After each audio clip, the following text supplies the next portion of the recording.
उसका जो चैप्टर 3 है मनी एंड क्रेडिट उसको डिस्कस करेंगे, है कि नहीं। तो मनी और क्रेडिट एक इम्पॉर्टेंट चैप्टर है, अगर आपके एग्जाम पॉइंट ऑफ व्यू से देखा जाए तो इसको जरूर देखिएगा। यहाँ से 4 या 5 नंबर के क्वेश्चन जो है वो आपको डायरेक्टली देखने को मिलेंगे, ठीक है। और एज अ सिटीजन भी आप लोगों को पता होना चाहिए कि हमारे देश में किस तरीके से मनी काम करता है, या पहले मनी का क्या रोल था और अब मनी का रोल क्या हो गया है। तो फिर उस तरीके से हम लोग सारी चीजों को एक एक कर देखेंगे, ठीक है। तो इस वाले वीडियो में जो हम लोग डिटेल में जानने की कोशिश करेंगे, 20 मिनट के अंदर में हमने सारे कॉन्सेप्ट पढ़ने हैं, ये हमारा टारगेट है। चलिए शुरू करते हैं जल्दी बिना कोई देरी किए हुए। और अगर आप लोगों को नोट्स चाहिए तो आप लोग इस व्हाट्सएप नंबर पर एक बार संपर्क कर सकते हैं, या फिर हमारे जो व्हाट्सएप चैनल है उसमें भी आप लोग ज्वाइन कर सकते हैं, ठीक है। और साथ ही साथ टेलीग्राम पर भी ज्वाइन कर सकते हैं स्काइनॉमिक्स एकेडमी के नाम से, ठीक है। वहां पर भी जो नोट्स वगैरह पीडीएफ वगैरह होता है वो शेयर कर दिया जाता है, ठीक है। चलिए अब आते हैं सबसे पहले स्लाइड पर। पहला स्लाइड क्या है, तो बोला गया money as a medium of exchange. क्या बोला गया, money as a medium of exchange. अब money as a medium of exchange कैसे काम करता है। पहले जो लोग था, मतलब जो पहले मनी नहीं था, है ना, पहले रुपया पैसा तो था नहीं। पहले जो ज्यादातर लोग होता था वो कमोडिटी से कमोडिटी को बदलते थे। मतलब क्या, कमोडिटी कमोडिटी मार्केट कहलाता था पहले। क्या कहलाता था, कमोडिटी कमोडिटी मार्केट। मतलब जहां पर जैसे एक इंसान ये है और दूसरा इंसान ये बी है। अब इसके पास क्या है, मछली है, इसके पास मान लो कि चिकन है, ठीक है। इसके पास चिकन है, इसके पास क्या है, एक तरीके से फिश है। अब ये दोनों अलग अलग काम करते हैं, तो इससे अब चिकन खाना है तो ये चिकन इससे ले लेगा और फिश इसको दे देगा। मतलब आपस में कमोडिटी से कमोडिटी को एक्सचेंज कर रहे हैं। तो मनी आने के बाद जो ये सिस्टम था, मतलब जो बार्टर सिस्टम था वो खत्म हो गया। इसको हम लोग क्या बोलते थे, कौन सा सिस्टम होता था, बार्टर सिस्टम। बार्टर सिस्टम के तहत क्या होता था, कमोडिटी से कमोडिटी को एक्सचेंज किया जाता था लोगों के बीच में, और उसमें मनी मीडियम नहीं होता था, कमोडिटी ही मीडियम होता था। तो यहाँ बोला गया the use of money, money form a very large part of everybody's life and money act as a intermediatory in the exchange process. आज क्या है, मनी एक तरीके का इंटरमीडिएटरी बन गया है एक्सचेंज करने के लिए। आज क्या है, मनी जो है वो आपके पास पैसा है तो आप सामान, आप एक तरीके से बाजार में गए तो आप सामान को ले लिए, मतलब आप परचेज भी कर सकते हैं, और आपने सेल भी कर सकते हो। आप सेल करोगे तो आपके पास पैसा आ जाएगा। तो सेलर के पास पैसा भी आ गया, परचेजर उस सामान को ले भी गया, और परचेजर ने उसको पैसा दे दिया सेलर को। तो एक तरीके से पैसा है वो मीडियम ऑफ एक्सचेंज के रूप में काम कर रहा है। मीडियम ऑफ एक्सचेंज मतलब एक ऐसा मीडियम जिसके थ्रू हम लोग कोई भी गुड्स एंड सर्विस को एक्सचेंज कर सकते हैं। क्लियर। यहाँ पर अब आते हैं कि मनी एलिमिनेट क्या किया, डबल कोइंसिडेंस ऑफ वांट्स। अब इसमें यहाँ डबल कोइंसिडेंस ऑफ वांट्स को एलिमिनेट किया है। इसका मतलब क्या होता है कि जैसे मान लो कि एक बंदा और दो बंदा है, अब इसको भी चिकन चाहिए, इसको भी चिकन चाहिए। अब दोनों के पास चिकन नहीं है तो एक तरीके से दिक्कत हो जाता था ना, डबल कोइंसिडेंस ऑफ वांट्स। मतलब एक ही वांट्स अगर मिल जाए तो वो दिक्कत वाली बात हो जाते थे। तो barter system is a practice of exchanging goods and service without using a money. तो बार्टर सिस्टम एक ऐसा सिस्टम था कि गुड्स एंड सर्विस जो एक्सचेंज करते थे लेकिन उसमें मनी का रोल नहीं रहता था, ठीक है। तो ये बात आप लोग को याद रखना है, वो बार्टर सिस्टम होता है, ठीक है। आगे आते हैं, आगे हमारा क्या है, आगे अगर देखा जाए मॉडर्न फॉर्म ऑफ मनी क्या है। आजकल देखा जाए कि करेंसी जो है एक इंपॉर्टेंट रोल प्ले कर रहा है ऑल ओवर द वर्ल्ड में। Since the early ages it has been seen that Indian use a grains and cattle as a money, है कि नहीं। हम लोग क्या, हम लोग ग्रेन्स और कैटल को इस्तेमाल कर रहे हैं एज ए मनी में। मतलब हम लोग अगर कुछ भी लेना होता था तो हम लोग ग्रेन्स दे देते थे दूसरे को, उसके बदले मान लो कि मेरे को गाय लेना है, ठीक है, मतलब काव लेना है कहीं से, कोई मतलब जो बड़े व्यापारी होते हैं या फिर बिजनेसमैन होते हैं उसे काव लेना है, तो हम लोग ग्रेन्स देते थे हर एक महीना। भाई मान लो कि 5 kg ग्रेन्स आपको देंगे और ये 5 महीना देंगे, इंटू 5 मंथ देंगे, मतलब टोटल 25 kg देंगे, तो आप मेरे को एक गाय दे देंगे, तो वो गाय आ जाता था। तो मतलब क्या, गाय के बदले उसने ग्रेन्स दिया। कैटल्स वगैरह भी एज अ मनी इस्तेमाल होता था। कैटल्स वगैरह मतलब जो भी भेड़ बकरी होता था वो सब सारी चीजें, ठीक है। Thereafter we see the emergence of metallic. उसके बाद हम लोग ने मेटेलिक कॉइन को देखा। बहुत सारे तांबे का सिक्का वगैरह आया, राजा रजवाड़े ने इस्तेमाल करा। उसके बाद गोल्ड कॉइन आया, सिल्वर कॉइन आया, उसके बाद कॉपर कॉइन आया, and the phase continue till the last century. और लास्ट सेंचुरी तक, 19th सेंचुरी तक ये फेज चलता रहा इवोल्यूशन ऑफ मनी का लेकर, है कि नहीं। लेकिन उसके बाद जो है मॉडर्न फॉर्म ऑफ करेंसी के रूप में दो चीज आया। एक आया कॉइन्स, जो कि एक तरीके का जो स्मॉल अमाउंट का होता है, और जो एक पेपर नोट्स। जो नोट्स मतलब दो चीज आया, एक नोट्स और कॉइन्स आया। मतलब नोट्स प्लस कॉइन्स, और नोट प्लस कॉइन्स को हम लोग क्या बोलते हैं, एक तरीके से करेंसी बोलते हैं। क्या बोलते हैं, याद रखना है कि उसको हम लोग करेंसी का नाम देते हैं। तो नोट्स एंड कॉइन्स आया, पहले मेटेलिक कॉइन था, उसके बाद गोल्ड एंड सिल्वर, फिर कॉपर कॉइन आया, फिर उसके बाद जो मॉडर्न फॉर्म ऑफ मनी उसमें पेपर नोट्स और कॉइन्स आ गया। जो कि एक तरीके से उसका उतना वैल्यू नहीं है, बस उसमें लिखा हुआ जो फेस वैल्यू है उसका जो वैल्यू है वो एक तरीके से मार्केट में चलता है। तो मॉडर्न फॉर्म ऑफ करेंसी है वो क्या है, deposit linked with closely of modern banking system. आजकल क्या है, बैंक से रिलेट कर रहा है, सारी चीजें बैंक से रिलेट कर रहे हैं। क्या कर रहे हैं हम लोग, चीजें, एक कस्टमर होता है वो बैंक में पैसा को जमा करता है, फिर वही पैसा जो होता है वो लोन के रूप में बांटता है बैंक, है कि नहीं। तो ये सिंपल प्रोसेस है जो कि वो चलता आया है खास करके इस वाले सेंचुरी में। तो ये मॉडर्न फॉर्म ऑफ मनी अगर कोई पूछेगा, there are two forms of paper notes और एक कॉइन, ठीक है।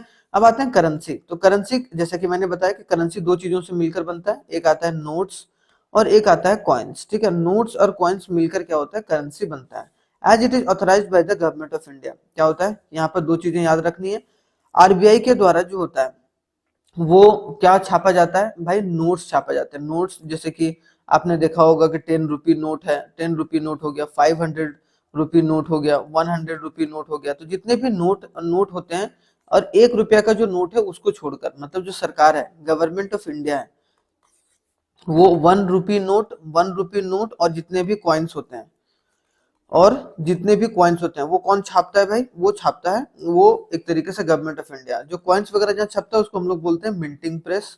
क्या बोलते हैं भाई, मिंटिंग प्रेस बोलते हैं। और जहां पर जो नोट वगैरह छपता है उसको हम लोग क्या बोलते हैं, प्रिंटिंग प्रेस बोलते हैं, ठीक है, प्रिंटिंग प्रेस बोलते हैं। क्लियर हो गया आपको, ये चीज समझ में आ गया, क्लियर।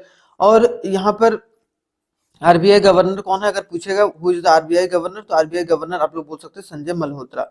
जो मल्होत्रा है वो अभी नए शक्तिकांत दास को एक तरीके से हटा के मल्होत्रा जो है नए आरबीआई गवर्नर बने हैं।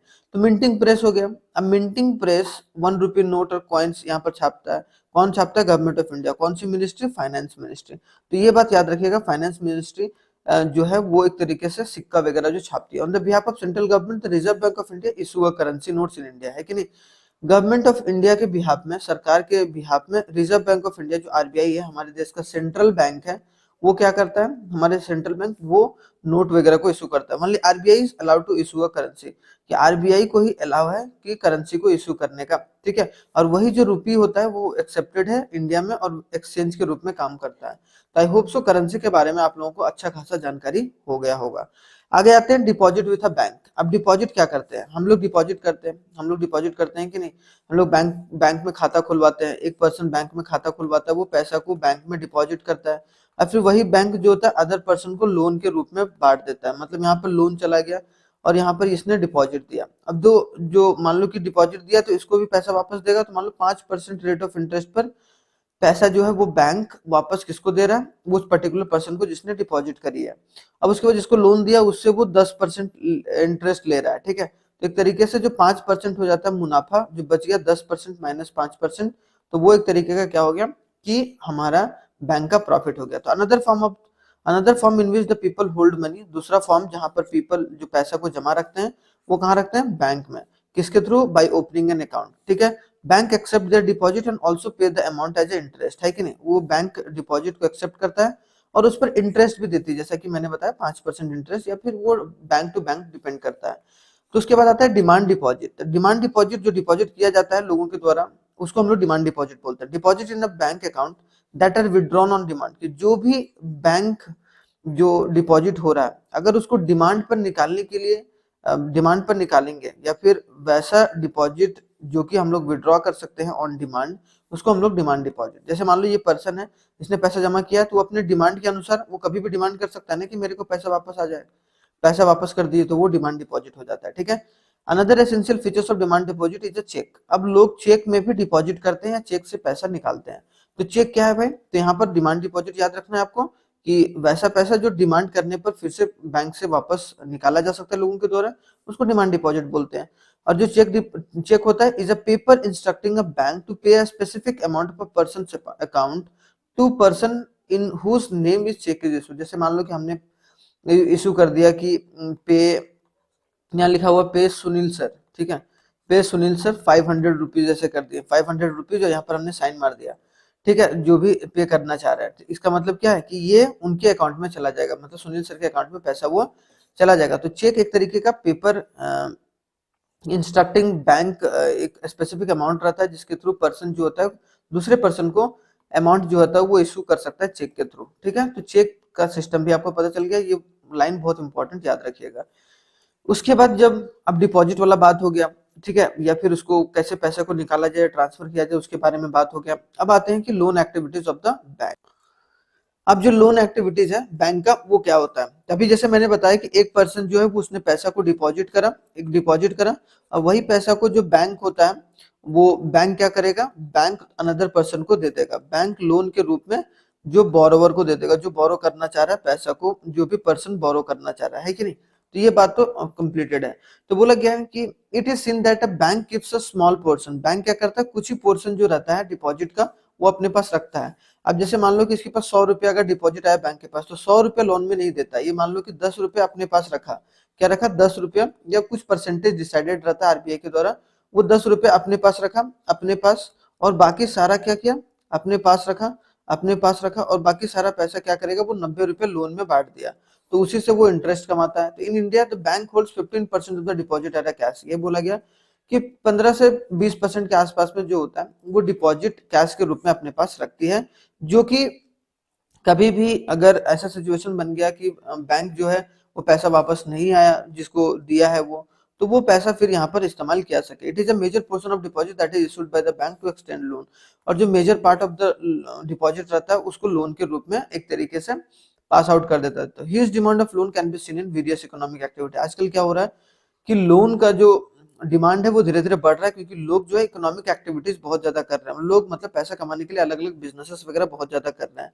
It is in the higher rate of interest is charge on the loan by the banks whatever the offer on the deposit. ये बोला गया जो डिपॉजिट पर 5% रेट ऑफ इंटरेस्ट अगर मिल रहा है लोगों को, तो लोन जो उसने बांटा उस पर 10 या 12% या मतलब 10 से 15% तक का जो लोन का इंटरेस्ट होता है वो उन लोगों से लिया जाता है, और इसी का जो डिफरेंस है, दोनों का जो डिफरेंस है वो बैंक के लिए फायदेमंद हो जाता है। जैसे मान लो 15% पे उसने पैसा दिया, 5% आपको दिया, तो 10% उसका जो बचा वो बैंक का क्या हो गया, इनकम का सोर्स हो गया, वहां से जो बैंक है वो पैसा कमा रही है। तो सिंपल सा लॉजिक है कि बैंक पैसा किस तरीके से कमाती है। अब आते हैं क्रेडिट सिचुएशन। आपकी किताब में दो तरीके का क्रेडिट सिचुएशन दिया हुआ है, एक सलीम है और एक कौन है, स्वप्ना है, ठीक है, स्वप्ना। स्वप्ना के केस में a crop failure made a repayment of loan possible, मतलब यहाँ पर क्रेडिट बोला गया कि एक फॉर्मल क्रेडिट होता है, एक इनफॉर्मल क्रेडिट होता है, ठीक है। एक फॉर्मल सेक्टर होता है जो मतलब बैंक बैंक से ले रहे हैं प्रॉपर तरीके से, एक होता है इनफॉर्मल कि हमने कहीं से रिलेटिव वगैरह से उधार ले लिया या फिर जमींदार से उधार ले लिया, तो वो इनफॉर्मल क्रेडिट हो गया। तो अभी बताऊंगा आगे चलकर।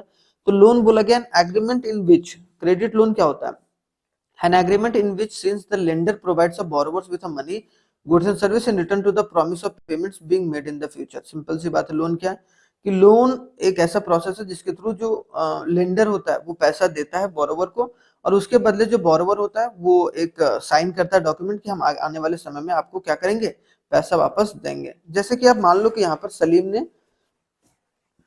पैसा लिया है क्रेडिट पर to order to meet the working capital needs. जैसे इसके पास क्या है, वर्किंग कैपिटल के लिए पैसा नहीं है। वर्किंग कैपिटल क्या होता है, जैसे कि मान लो इसके पास माल माल अभी इसने बेचा है किसी और को, बी कंपनी को वहां से पैसा आना है, मान लो कि वहां से आना है, मान लो कि 5 लाख रुपए आना है, ठीक है। तो उसने क्या करा, उधारी पर क्रेडिट पर कहीं से पैसा उठा लिया, बोला कि मैं 2 महीने में वापस कर दूंगा जब ये पेमेंट आएगा, क्योंकि ये पेमेंट तो आना ही आना है कि नहीं, फिक्स है।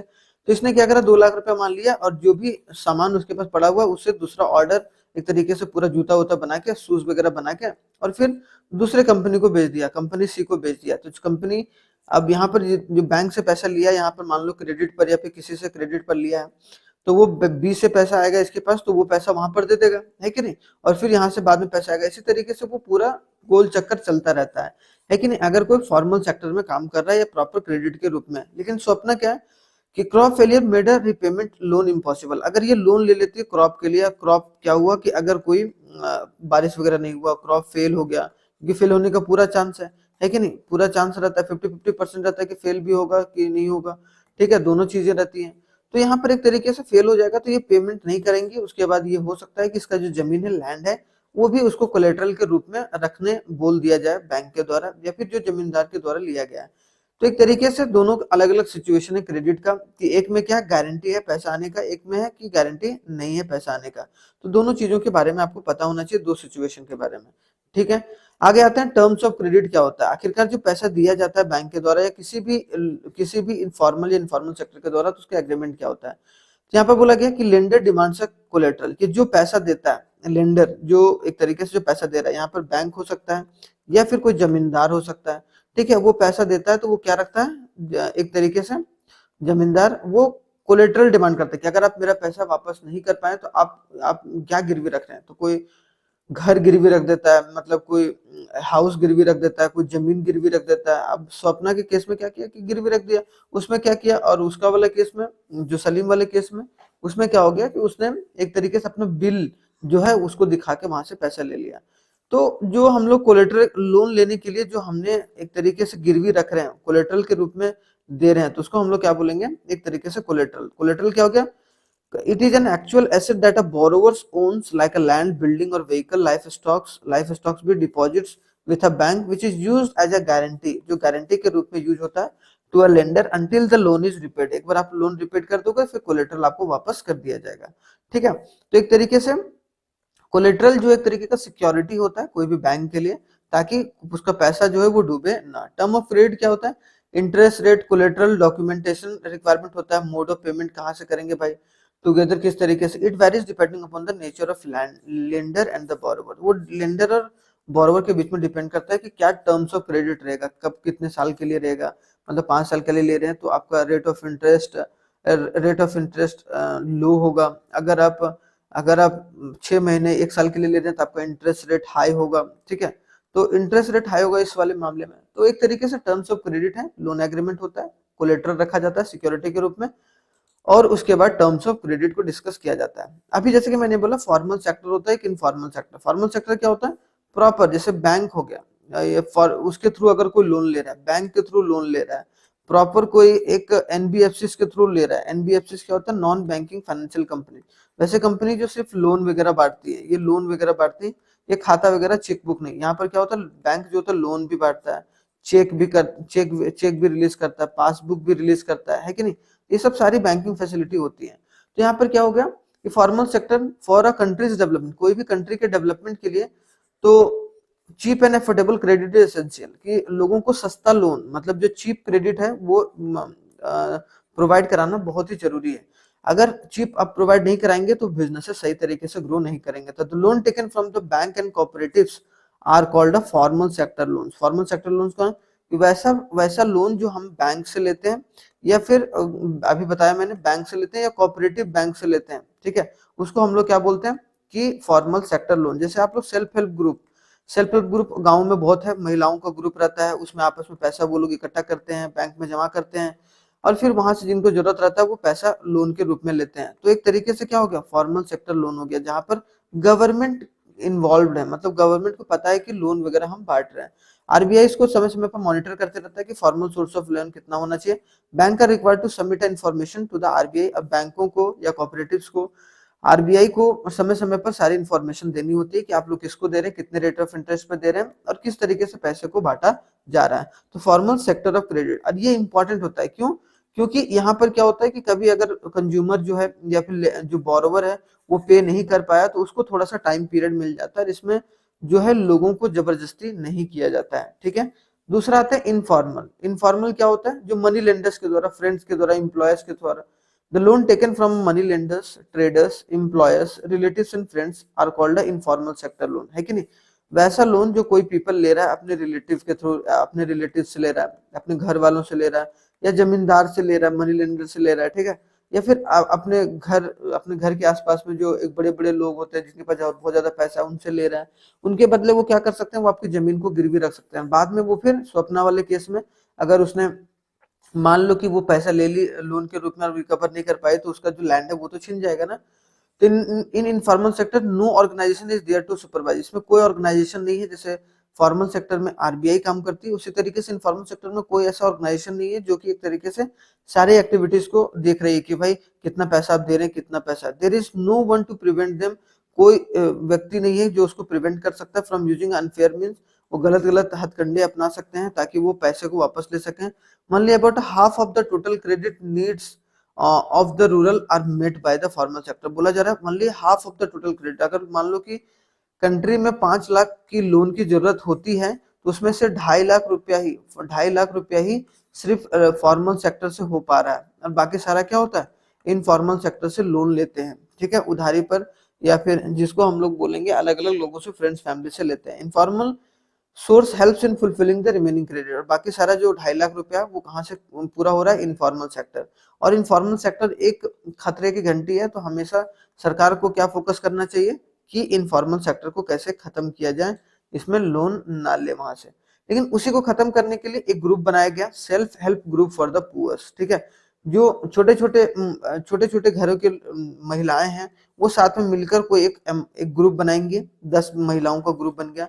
अब उसमें सारे महिलाएं जो है वो पैसा इकट्ठा करके बैंक में जमा कर रही है, उसमें से किसी एक को हेड बना दिया गया, वो पैसा इकट्ठा कर रही हैं। अब वो पैसे के थ्रू ही फिर लोन ले सकते हैं ये महिलाएं फिर से, तो एक तरीके से उनके लिए अच्छा हो गया, कोई काम वगैरह कर सकते हैं। तो इन रूरल इंडिया, क्या बोला गया, रूरल इंडियाज में कि banks are not present everywhere, है कि नहीं, बैंक्स हर एक जगह प्रेजेंट नहीं है।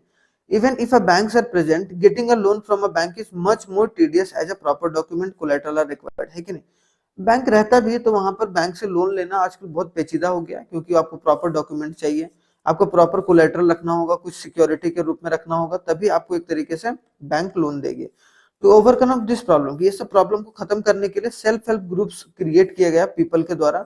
दे आर द, मतलब 15 से 20 ग्रुप, 15 से 20 मेंबर्स का ग्रुप होता है, who belongs to one neighbours and they meet and save regularly, वो साथ में मिलते हैं महीने महीने में। मान लो कि 20 मेंबर हैं, अब 20 मेंबर ने 100 रुपया किया, तो कितना हो गया भाई, 2000 रुपया, ठीक है। इसी तरीके से करते करते करते करते करते करते एक तरीके से बड़ा ग्रुप बन जाता है। किसी को 2000 रुपया चाहिए तो वो 2000 रुपया ले लिया, और उस पर minimum rate of interest 1% 2% rate of interest दे रहा है, और एक तरीके से वो अच्छी बात है कि आपस में ही पैसा रेगुलेट हो रहा है, एक पैसा सारे पैसों में, एक सारे लोगों में बट रहा है, और एक तरीके से उसको यूज किया जा रहा है एक क्रेडिट को बिल्ड करने में, ठीक है। तो आई होप सो ये चीज कंप्लीट होगा।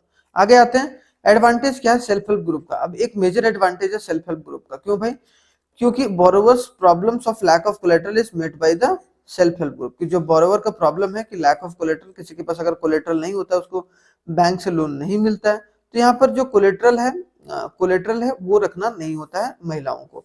पीपल्स गेट टाइमली लोन्स, इसमें टाइमली लोन्स मिलता है वेरियस पर्पस के लिए एज अ रीजनेबल इंटरेस्ट, मतलब 1% 2% रेट ऑफ इंटरेस्ट पर मिल जाता है, बहुत आसानी रेट ऑफ इंटरेस्ट पर लोगों को लोन वगैरह मिल जाता है। It is guiding block of the rural poors, ये रूरल पुअर्स के लिए एक रामबाण साबित हो रहा है, ठीक है। Womens with help from the self help group becomes a financial self reliant, और इसमें जो वुमेन्स है, वुमेन की पार्टिसिपेशन भी फाइनेंशियल इंडिपेंडेंसी के लिए एक इम्पोर्टेंट है, कि किस तरीके से जो वुमेन है वो फाइनेंस के नजर में, फाइनेंस के तौर पर वो एक तरीके से इंडिपेंडेंट नजर आ रहे हैं, ठीक है। तो ये बात याद रखिएगा, इंपॉर्टेंट है। Regular meeting of the group provide by the platforms discussion and various social health like health, nutrition, domestic violence, और समय समय पर रेगुलर मीटिंग भी होती है ग्रुप में, ताकि उसका हेल्थ के बारे में भी बात किया जा सके, न्यूट्रिशन के बारे में बात किया जाए, डोमेस्टिक वायलेंस अगर हो रहा है तो उसको कैसे रोका जाए, तो वो सब सारी चीजों के बारे में यहाँ पर बात किया जा सकता है, ठीक है। तो आई होप सो आप लोगों को मनी एंड क्रेडिट पूरे अच्छे तरीके से समझ में आया होगा, ठीक है। एग्रीकल्चर चैप्टर करेंगे बहुत शानदार तरीके से। एग्रीकल्चर 2 पार्ट में डिस्कस करेंगे, ये आपका पार्ट 1 है, ठीक है, क्योंकि इसमें जो चीजें हैं थोड़ी सी क्रॉप्स के बारे में वो बतलानी है, तो वो मैं पार्ट 2 में बताऊंगा, जो कितने तरीके के क्रॉप्स होते हैं और उनको डिटेल में एक तरीके से कवर किया जाएगा। तो एग्रीकल्चर एक बार देखा जाए तो हमारे देश में अगर देखा जाए 1947 से पहले, जब हमारा देश आज़ाद हुआ था, उसके पहले से एग्रीकल्चर एक मेन सोर्स ऑफ इनकम रहा है किसी भी पर्टिकुलर पर्सन का, ठीक है। तो खास करके रूरल एरियाज में लोग जो हैं गाँव में, वो एक तरीके से ज़्यादा निर्भरता किस पर है, आपको देखने को मिलेगा एग्रीकल्चर पर। तो एग्रीकल्चर अपने आप में ही एक मेजर सोर्स ऑफ इनकम बन गया है, और अभी भी जैसे कि अगर देखा जाए तो एग्रीकल्चर जो है वो उतना डेवलप नहीं हुआ है जितना दूसरा सेक्टर हुआ है। जैसे 3 सेक्टर होता है, प्राइमरी सेक्टर, सेकेंडरी सेक्टर और टर्सरी सेक्टर, है कि नहीं। तो प्राइमरी सेक्टर में क्या होता है, एग्रीकल्चर वगैरह आ जाता है। सेकेंडरी सेक्टर में क्या होता है, जो फैक्ट्रीज वगैरह आ जाते हैं, है कि नहीं। उसके बाद टर्सरी सेक्टर में जो बैंक वगैरह है, जो सर्विस प्रोवाइड करते हैं, वो सब सारे आ जाते हैं। तो ये टर्सरी सेक्टर और सेकेंडरी सेक्टर तो ग्रोथ हुआ है, लेकिन जो एग्रीकल्चर सेक्टर है वो धीरे धीरे कम होते चले जा रहा है। तो हम लोग उस पर भी नज़र डालेंगे, लेकिन साथ ही साथ हम लोग चीज़ों को देखेंगे बेसिक से, जो कि आपके एग्जाम पॉइंट ऑफ व्यू से इंपॉर्टेंट है।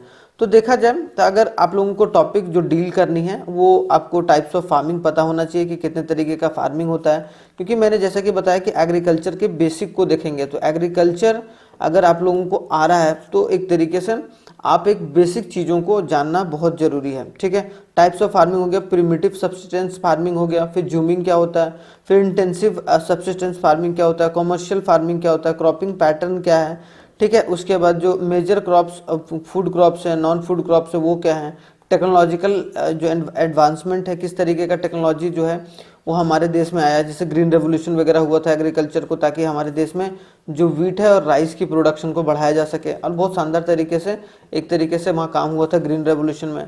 तो उसको भी एक तरीके से एक मेजर सोर्स बताया गया है कि एग्रीकल्चर को जो अभी इतना जो ग्रोथ हुआ है एग्रीकल्चर में, या फिर एग्रीकल्चर की वैरायटी ऑफ प्रोडक्ट्स जो अभी आप देख रहे हैं, तो उसमें एक इम्पॉर्टेंट रोल रहा है हमारे टेक्नोलॉजिकल रिफॉर्म का। फिर कंट्रीब्यूशन ऑफ एग्रीकल्चर, एग्रीकल्चर का कितना कंट्रीब्यूशन है हमारे देश की नेशनल इकोनॉमी को बढ़ाने में। फिर ग्लोबलाइजेशन, कि एग्रीकल्चर को किस तरीके से हमने ग्लोबल में ले गए हैं हम लोग, एक्सपोर्ट इंपोर्ट में कितना जो है वो हम लोगों ने इंक्रीमेंट करी है, तो उसको भी हम लोग देखेंगे, ठीक है। तो चलिए स्टार्ट करते हैं। सबसे पहले टाइप्स ऑफ फार्मिंग से। टाइप्स ऑफ फार्मिंग अगर देखा जाए तो types of farming and their applicability जो है वो डिपेंड करता है बहुत सारे फैक्टर्स पर, जैसे कि फिजिकल इन्वायरमेंट वहाँ का कैसा है। जैसे कि मान लो कि अगर कोई एक खेत है, ठीक है, या फिर एक पर्टिकुलर लैंड है, तो उसमें किस तरीके का जो फसल लगेगा वो डिपेंड करेगा कि उस आसपास में किस तरीके का इन्वायरमेंट है, टेक्नोलॉजी कितना आप नया यूज कर रहे हो, और साथ ही साथ सोशियो कल्चरल प्रैक्टिस, कि वहाँ के लोग किस चीज़ की खेती जो है सबसे ज़्यादा करते हैं, उस पर भी डिपेंड बहुत ज़्यादा करता है। तो जनरली जो है टाइप्स ऑफ फार्मिंग अगर देखा जाए तो 3 तरीके का देखने को मिलेगा, primitive subsistence farming, intensive subsistence farming और कमर्शियल फार्मिंग। तो ये 3 जो होगा वो एक तरीके से आपको टाइप्स ऑफ फार्मिंग में जो चीज़ें देखने को मिल सकती हैं, ठीक है। आगे बढ़ते हैं। आगे देखा जाए, पहले सबसे पहला हम लोग देखेंगे प्रिमिटिव को। प्रिमिटिव सब्सिस्टेंस फार्मिंग क्या होता है, तो एक तरीके का सबसे पुराना मेथड है, इसको हम लोग दूसरा बोलते हैं slash and burn agriculture method. मतलब जहाँ पर क्या करता है, खेतों में जब अब फसल खत्म हो जाता है तो उसके थोड़ी सी चीज़ें जो हैं वो नीचे वाली चीज़ें बच जाती हैं, ठीक है। तो उसको जो है वो जलाकर एक तरीके से फिर वहाँ पर नई जो एग्रीकल्चर एक्टिविटीज़ हैं उसको की जाती हैं। तो इसीलिए हम लोग उसको स्लैश एंड बर्न, स्लैश मतलब आप पहले फसल को काटते हैं, फिर जो बच जाता है प्रणाली वगैरह उसको आप जलाते हैं और फिर से वहाँ पर खेती करते हैं। तो यहाँ पर याद रखिएगा कि प्रिमिटिव टूल का इस्तेमाल किया जाता है, ये खास करके क्या डो हो गया, हो गया, एंड डिगिंग स्टिक्स वगैरह इस्तेमाल करके वहाँ पर चीज़ों को एक तरीके से लगाया जाता है खेतों में। देखिए जैसे यहाँ पर है तो कुदाल वगैरह का इस्तेमाल करके आप देखे होंगे कि जो चीज़ें होती हैं वो आसानी तरीके से उपलब्ध हो जाती हैं। तो प्रिमिटिव सब्सिस्टेंस फार्मिंग है वाइडली प्रैक्टिस इन स्मॉल, जो छोटे छोटे लैंड है वहाँ पर एक तरीके से इसका प्रैक्टिस बहुत ज़्यादा होता है। और दूसरी बात कि this type of farming is heavily dependent on nature, और ये जो है मतलब अगर कोई स्लैश एंड बर्न एग्रीकल्चर कर रहा है तो जनरली जो इसमें डिपेंडेंसी रहती है वो मानसून पर रहती है कि नहीं, कि मानसून कैसा है भाई इस साल का। अगर मानसून अच्छा हुआ, बारिश अच्छी हुई, तो एक तरीके से वहाँ पर एग्रीकल्चर एक्टिविटीज़ भी अच्छी होगी। फर्टिलिटी ऑफ लैंड कैसा है भाई, ये भी इंपॉर्टेंट है कि नहीं, फर्टिलिटी ऑफ लैंड, ठीक है। फर्टिलिटी ऑफ लैंड या फिर फर्टिलिटी ऑफ द सॉइल कैसा है, फिर वेरियस इन्वायरमेंट फैक्टर वहाँ कैसा है। यहाँ पर मॉडर्न इक्विपमेंट्स का इस्तेमाल जो है नहीं किया जाता। आज भी बहुत सारे खेती में देख रहे हो एग्रीकल्चर में जहाँ पर बैलों से या फिर जो ऑक्स वगैरह का इस्तेमाल करके वहाँ पर खेत की जो खुदाई की जाती है और इसको एक तरीके से यहाँ पर फसल को उगाया जाता है। जैसे यहाँ फसल उगाया गया है कि नहीं। यहाँ की प्रोडक्टिविटी जो होती है वो कम होती है, मतलब ज़्यादा उत्पादन नहीं होता। उत्पादन मतलब ज़्यादा यहाँ पर आपको चीज़ें देखने को नहीं मिलेंगी। दूसरा जो होता है वो intensive subsistence farming. Intensive subsistence farming क्या होता है, this is a labour intensive type of farming. यहाँ पर जो है लेबर का इस्तेमाल बहुत ज़्यादा किया जाता है। जैसे कि आप अभी देख रहे हैं प्रिमिटिव देख रहे थे, वहाँ पर स्मॉल पैचेस ऑफ लैंड है तो उसमें फैमिली वाले जो हैं वो आपस में वही कर ले रहे हैं। लेकिन थोड़ा सा जब बड़ा ज़मीन होता है तो उसमें लेबर का इस्तेमाल, जैसे यहाँ पर सारे लेबर्स वगैरह काम कर रहे हैं और यहाँ पर जो है वो आपको राइस ये लोग बो रहे हैं, ठीक है, किसमें, खेतों में। और यहाँ से फिर आपको देखने को मिलेगा राइस का पौधा, उसके बाद फिर आपको वहाँ से राइस निकल के आता है। तो यहाँ पर जो बायोकेमिकल का डोजेस का इस्तेमाल होता है, मतलब सही तरीके का केमिकल्स वगैरह इस्तेमाल किया जाता है, टेक्निक्स इस्तेमाल किया जाता है ताकि प्रोडक्शन को बढ़ाया जा सके इंटेंसिव फार्मिंग में, ठीक है। और जनरली ये लेबर इंटेंसिव, यहाँ पर लेबर्स वगैरह का जो प्रभाव होता है या लेबर वगैरह है वो ज़्यादा काम करते हैं। This farming is common in the area where less land holding is available. जहाँ पर होल्डिंग जो लैंड की है वो लेस अवेलेबल रहती है, वहाँ पर जो इसका यूज़ है वो किया जाता है, ठीक है। आते हैं तीसरा जो कमर्शियल फार्मिंग है। कमर्शियल फार्मिंग अपने आप में ही एक बहुत बड़ा एक सेक्टर है।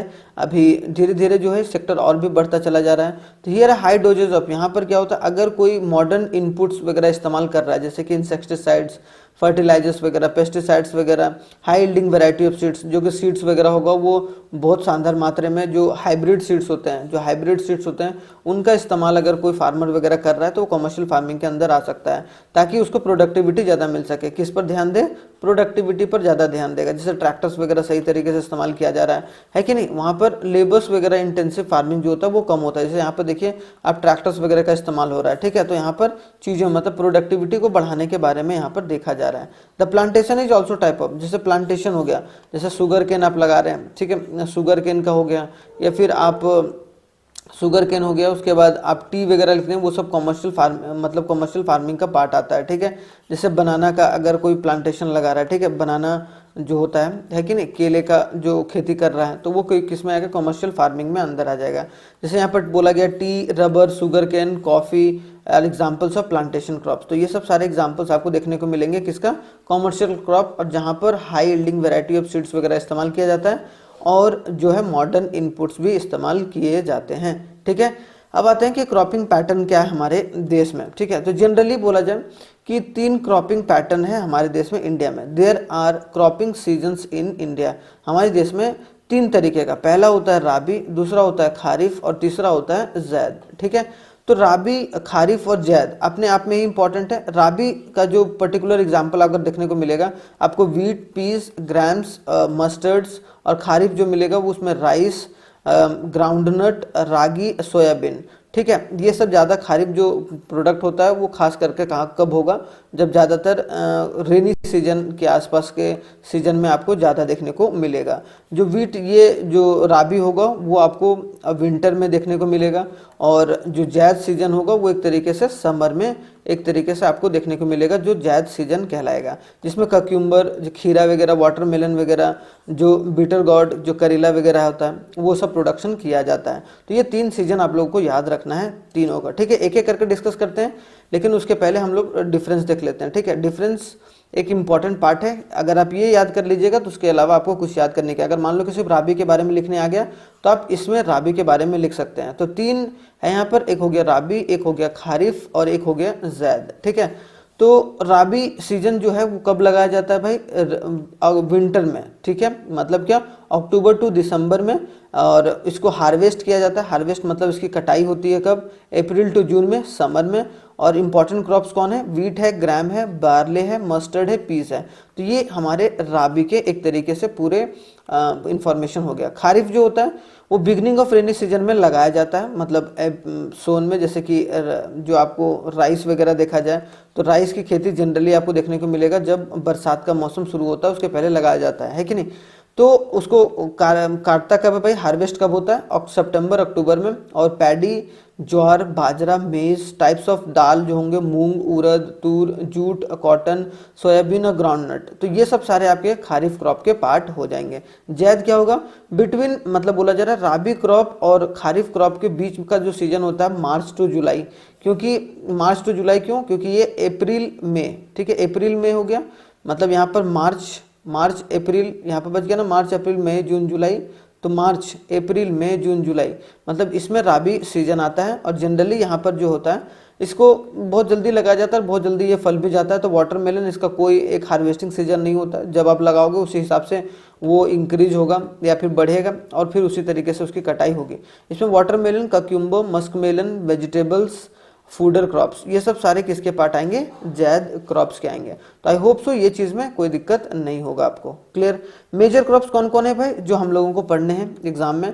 तो मेजर क्रॉप्स अगर आपको देखने को मिलेंगे तो पहला राइस है, फिर हम लोग वीट के बारे में पढ़ेंगे, फिर मिलेट्स के बारे में पढ़ेंगे, फिर पर्ल्स के बारे में, फिर टी, फिर कॉफ़ी, फिर शुगर केन, और फिर जूट, और एक तरीके से ऑयल सीड्स। तो ये सब सारे जो क्रॉप्स हैं उसमें हम लोग आगे फिर इसमें रबर भी पढ़ेंगे कि रबर क्या होता है, जूट के बारे में पढ़ेंगे, कॉटन के बारे में भी पढ़ेंगे, ठीक है। तो रबर हो गया, जूट हो गया, कॉटन हो गया, सिल्क हो गया, तो ये सब सारे प्रोडक्ट के क्रॉप्स के बारे में हम लोग एक एक कर नेक्स्ट वाले वीडियो में पढ़ेंगे शानदार तरीके से, ठीक है। तो चलिए, आई होप सो आपको पूरे अच्छे तरीके से समझ में आ गया होगा, और पार्ट 2 में जितने भी सारे क्रॉप्स हैं एग्रीकल्चर के, उन सारे क्रॉप्स को एक एक कर डिस्कस करेंगे ताकि आपको एग्जाम में कुछ भी ना छूटे। एग्रीकल्चर चैप्टर का आज हम लोग पार्ट नंबर 2 करेंगे। एग्रीकल्चर वाले चैप्टर में मैंने बहुत सारी चीजें बताई थी कि भाई प्रिमिटिव फार्मिंग क्या होता है, सब्सिस्टेंस फार्मिंग क्या होता है कि नहीं, उसके बाद कमर्शियल फार्मिंग क्या होता है। तो बहुत सारी चीजें हम लोगों ने वहां पर पढ़ी थी, और हमने ये वहां लास्ट में ये बताया था मैंने कि वहां पर अब टाइप्स ऑफ क्रॉप्स के बारे में पढ़ने का समय आ गया है, क्योंकि टाइप्स ऑफ क्रॉप से क्वेश्चन मेनली बनते हैं आप लोगों के। तो ये चीज जरूर देखिएगा, इंपॉर्टेंट हो जाता है, और ये आपको एक तरीके से एग्रीकल्चर के बारे में बहुत सारी जानकारी आपको यहाँ पर देखने को मिल सकती है, ठीक है। तो आप लोगों को कैसा लगा पिछला वाला वीडियो, और ये वीडियो कैसा लगेगा आप लोग जरूर कमेंट करके कमेंट बॉक्स में बताइएगा। और अगर आप लोगों ने सब्सक्राइब नहीं करा तो प्लीज सब्सक्राइब कर दीजिए, उससे एक मोटिवेशन मिलता है जो कि हम लोग और भी एनर्जेटिक तरीके से काम कर पाते हैं, ठीक है।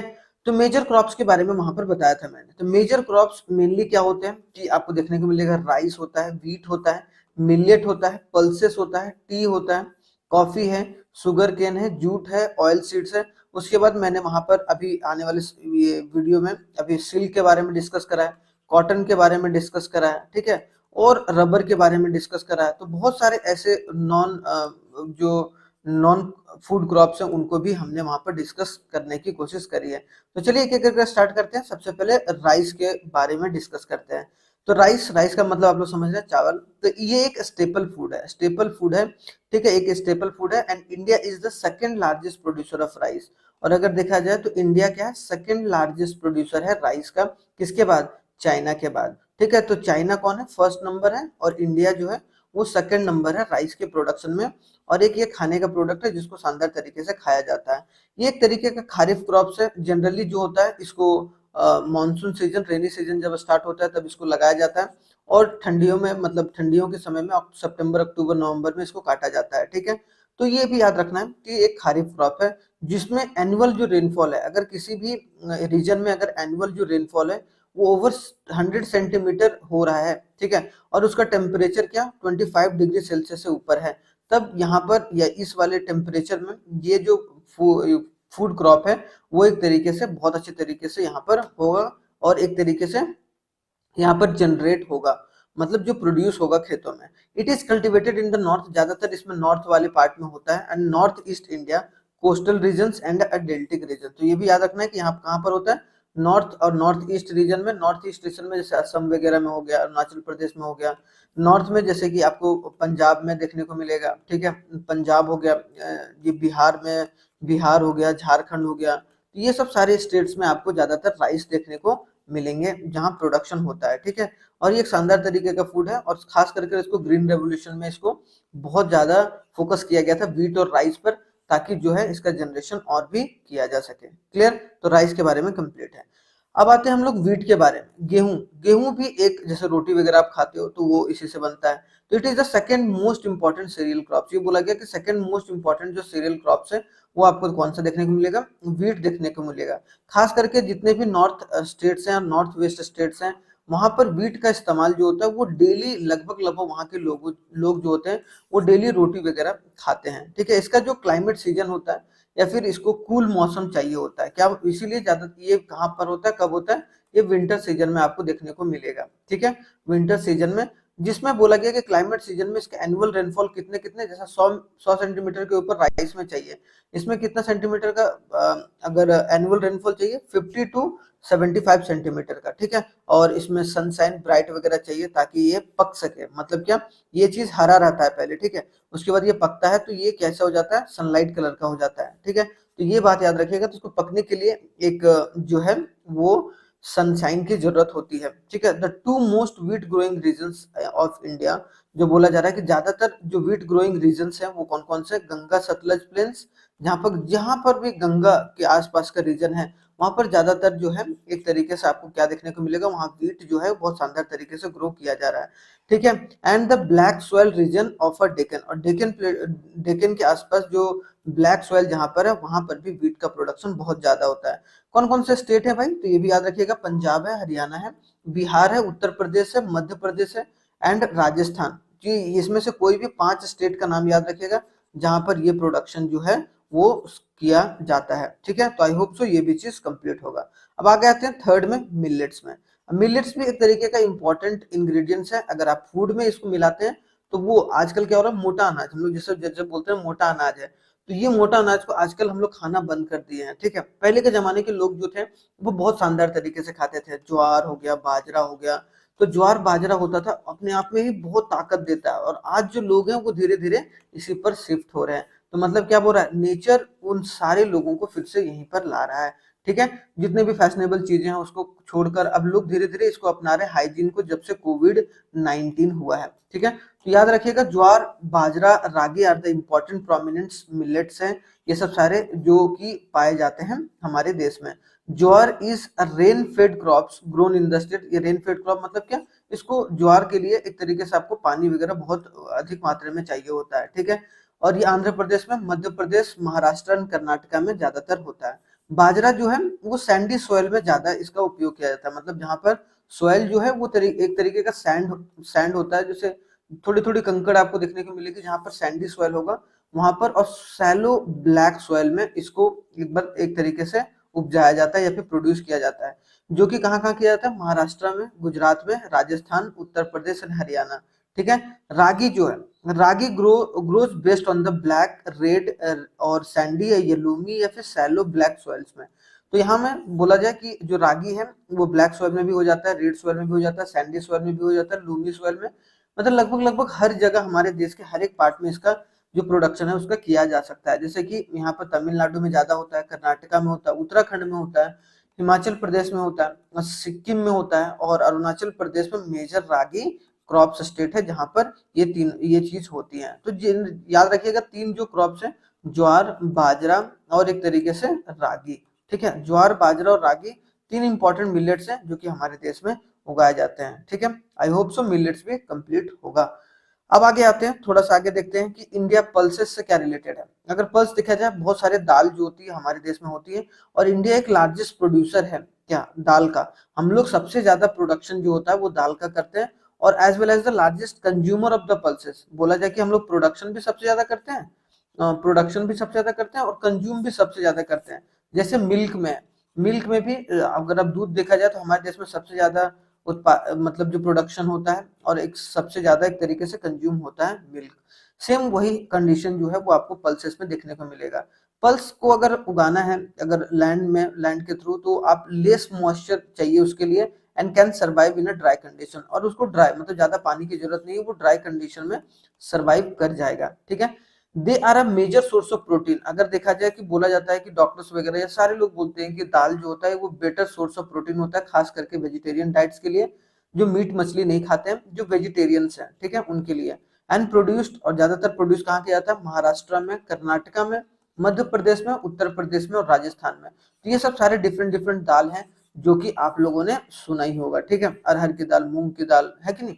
तो वो सब सारे जो दालें हैं वो एक तरीके से इन सारे स्टेट्स में उगाए जाते हैं। तो ये चीज याद रखिएगा। और ड्राई ये चीजें, उसको जरूरी नहीं कि पानी बहुत ज्यादा जरूरत है, थोड़ी बहुत पानी से इसका काम चल जाएगा। ठीक है, तो क्या आप लोग दाल खाते हैं, कौन सी दाल खाते हैं, कमेंट करिए भाई, है कि नहीं।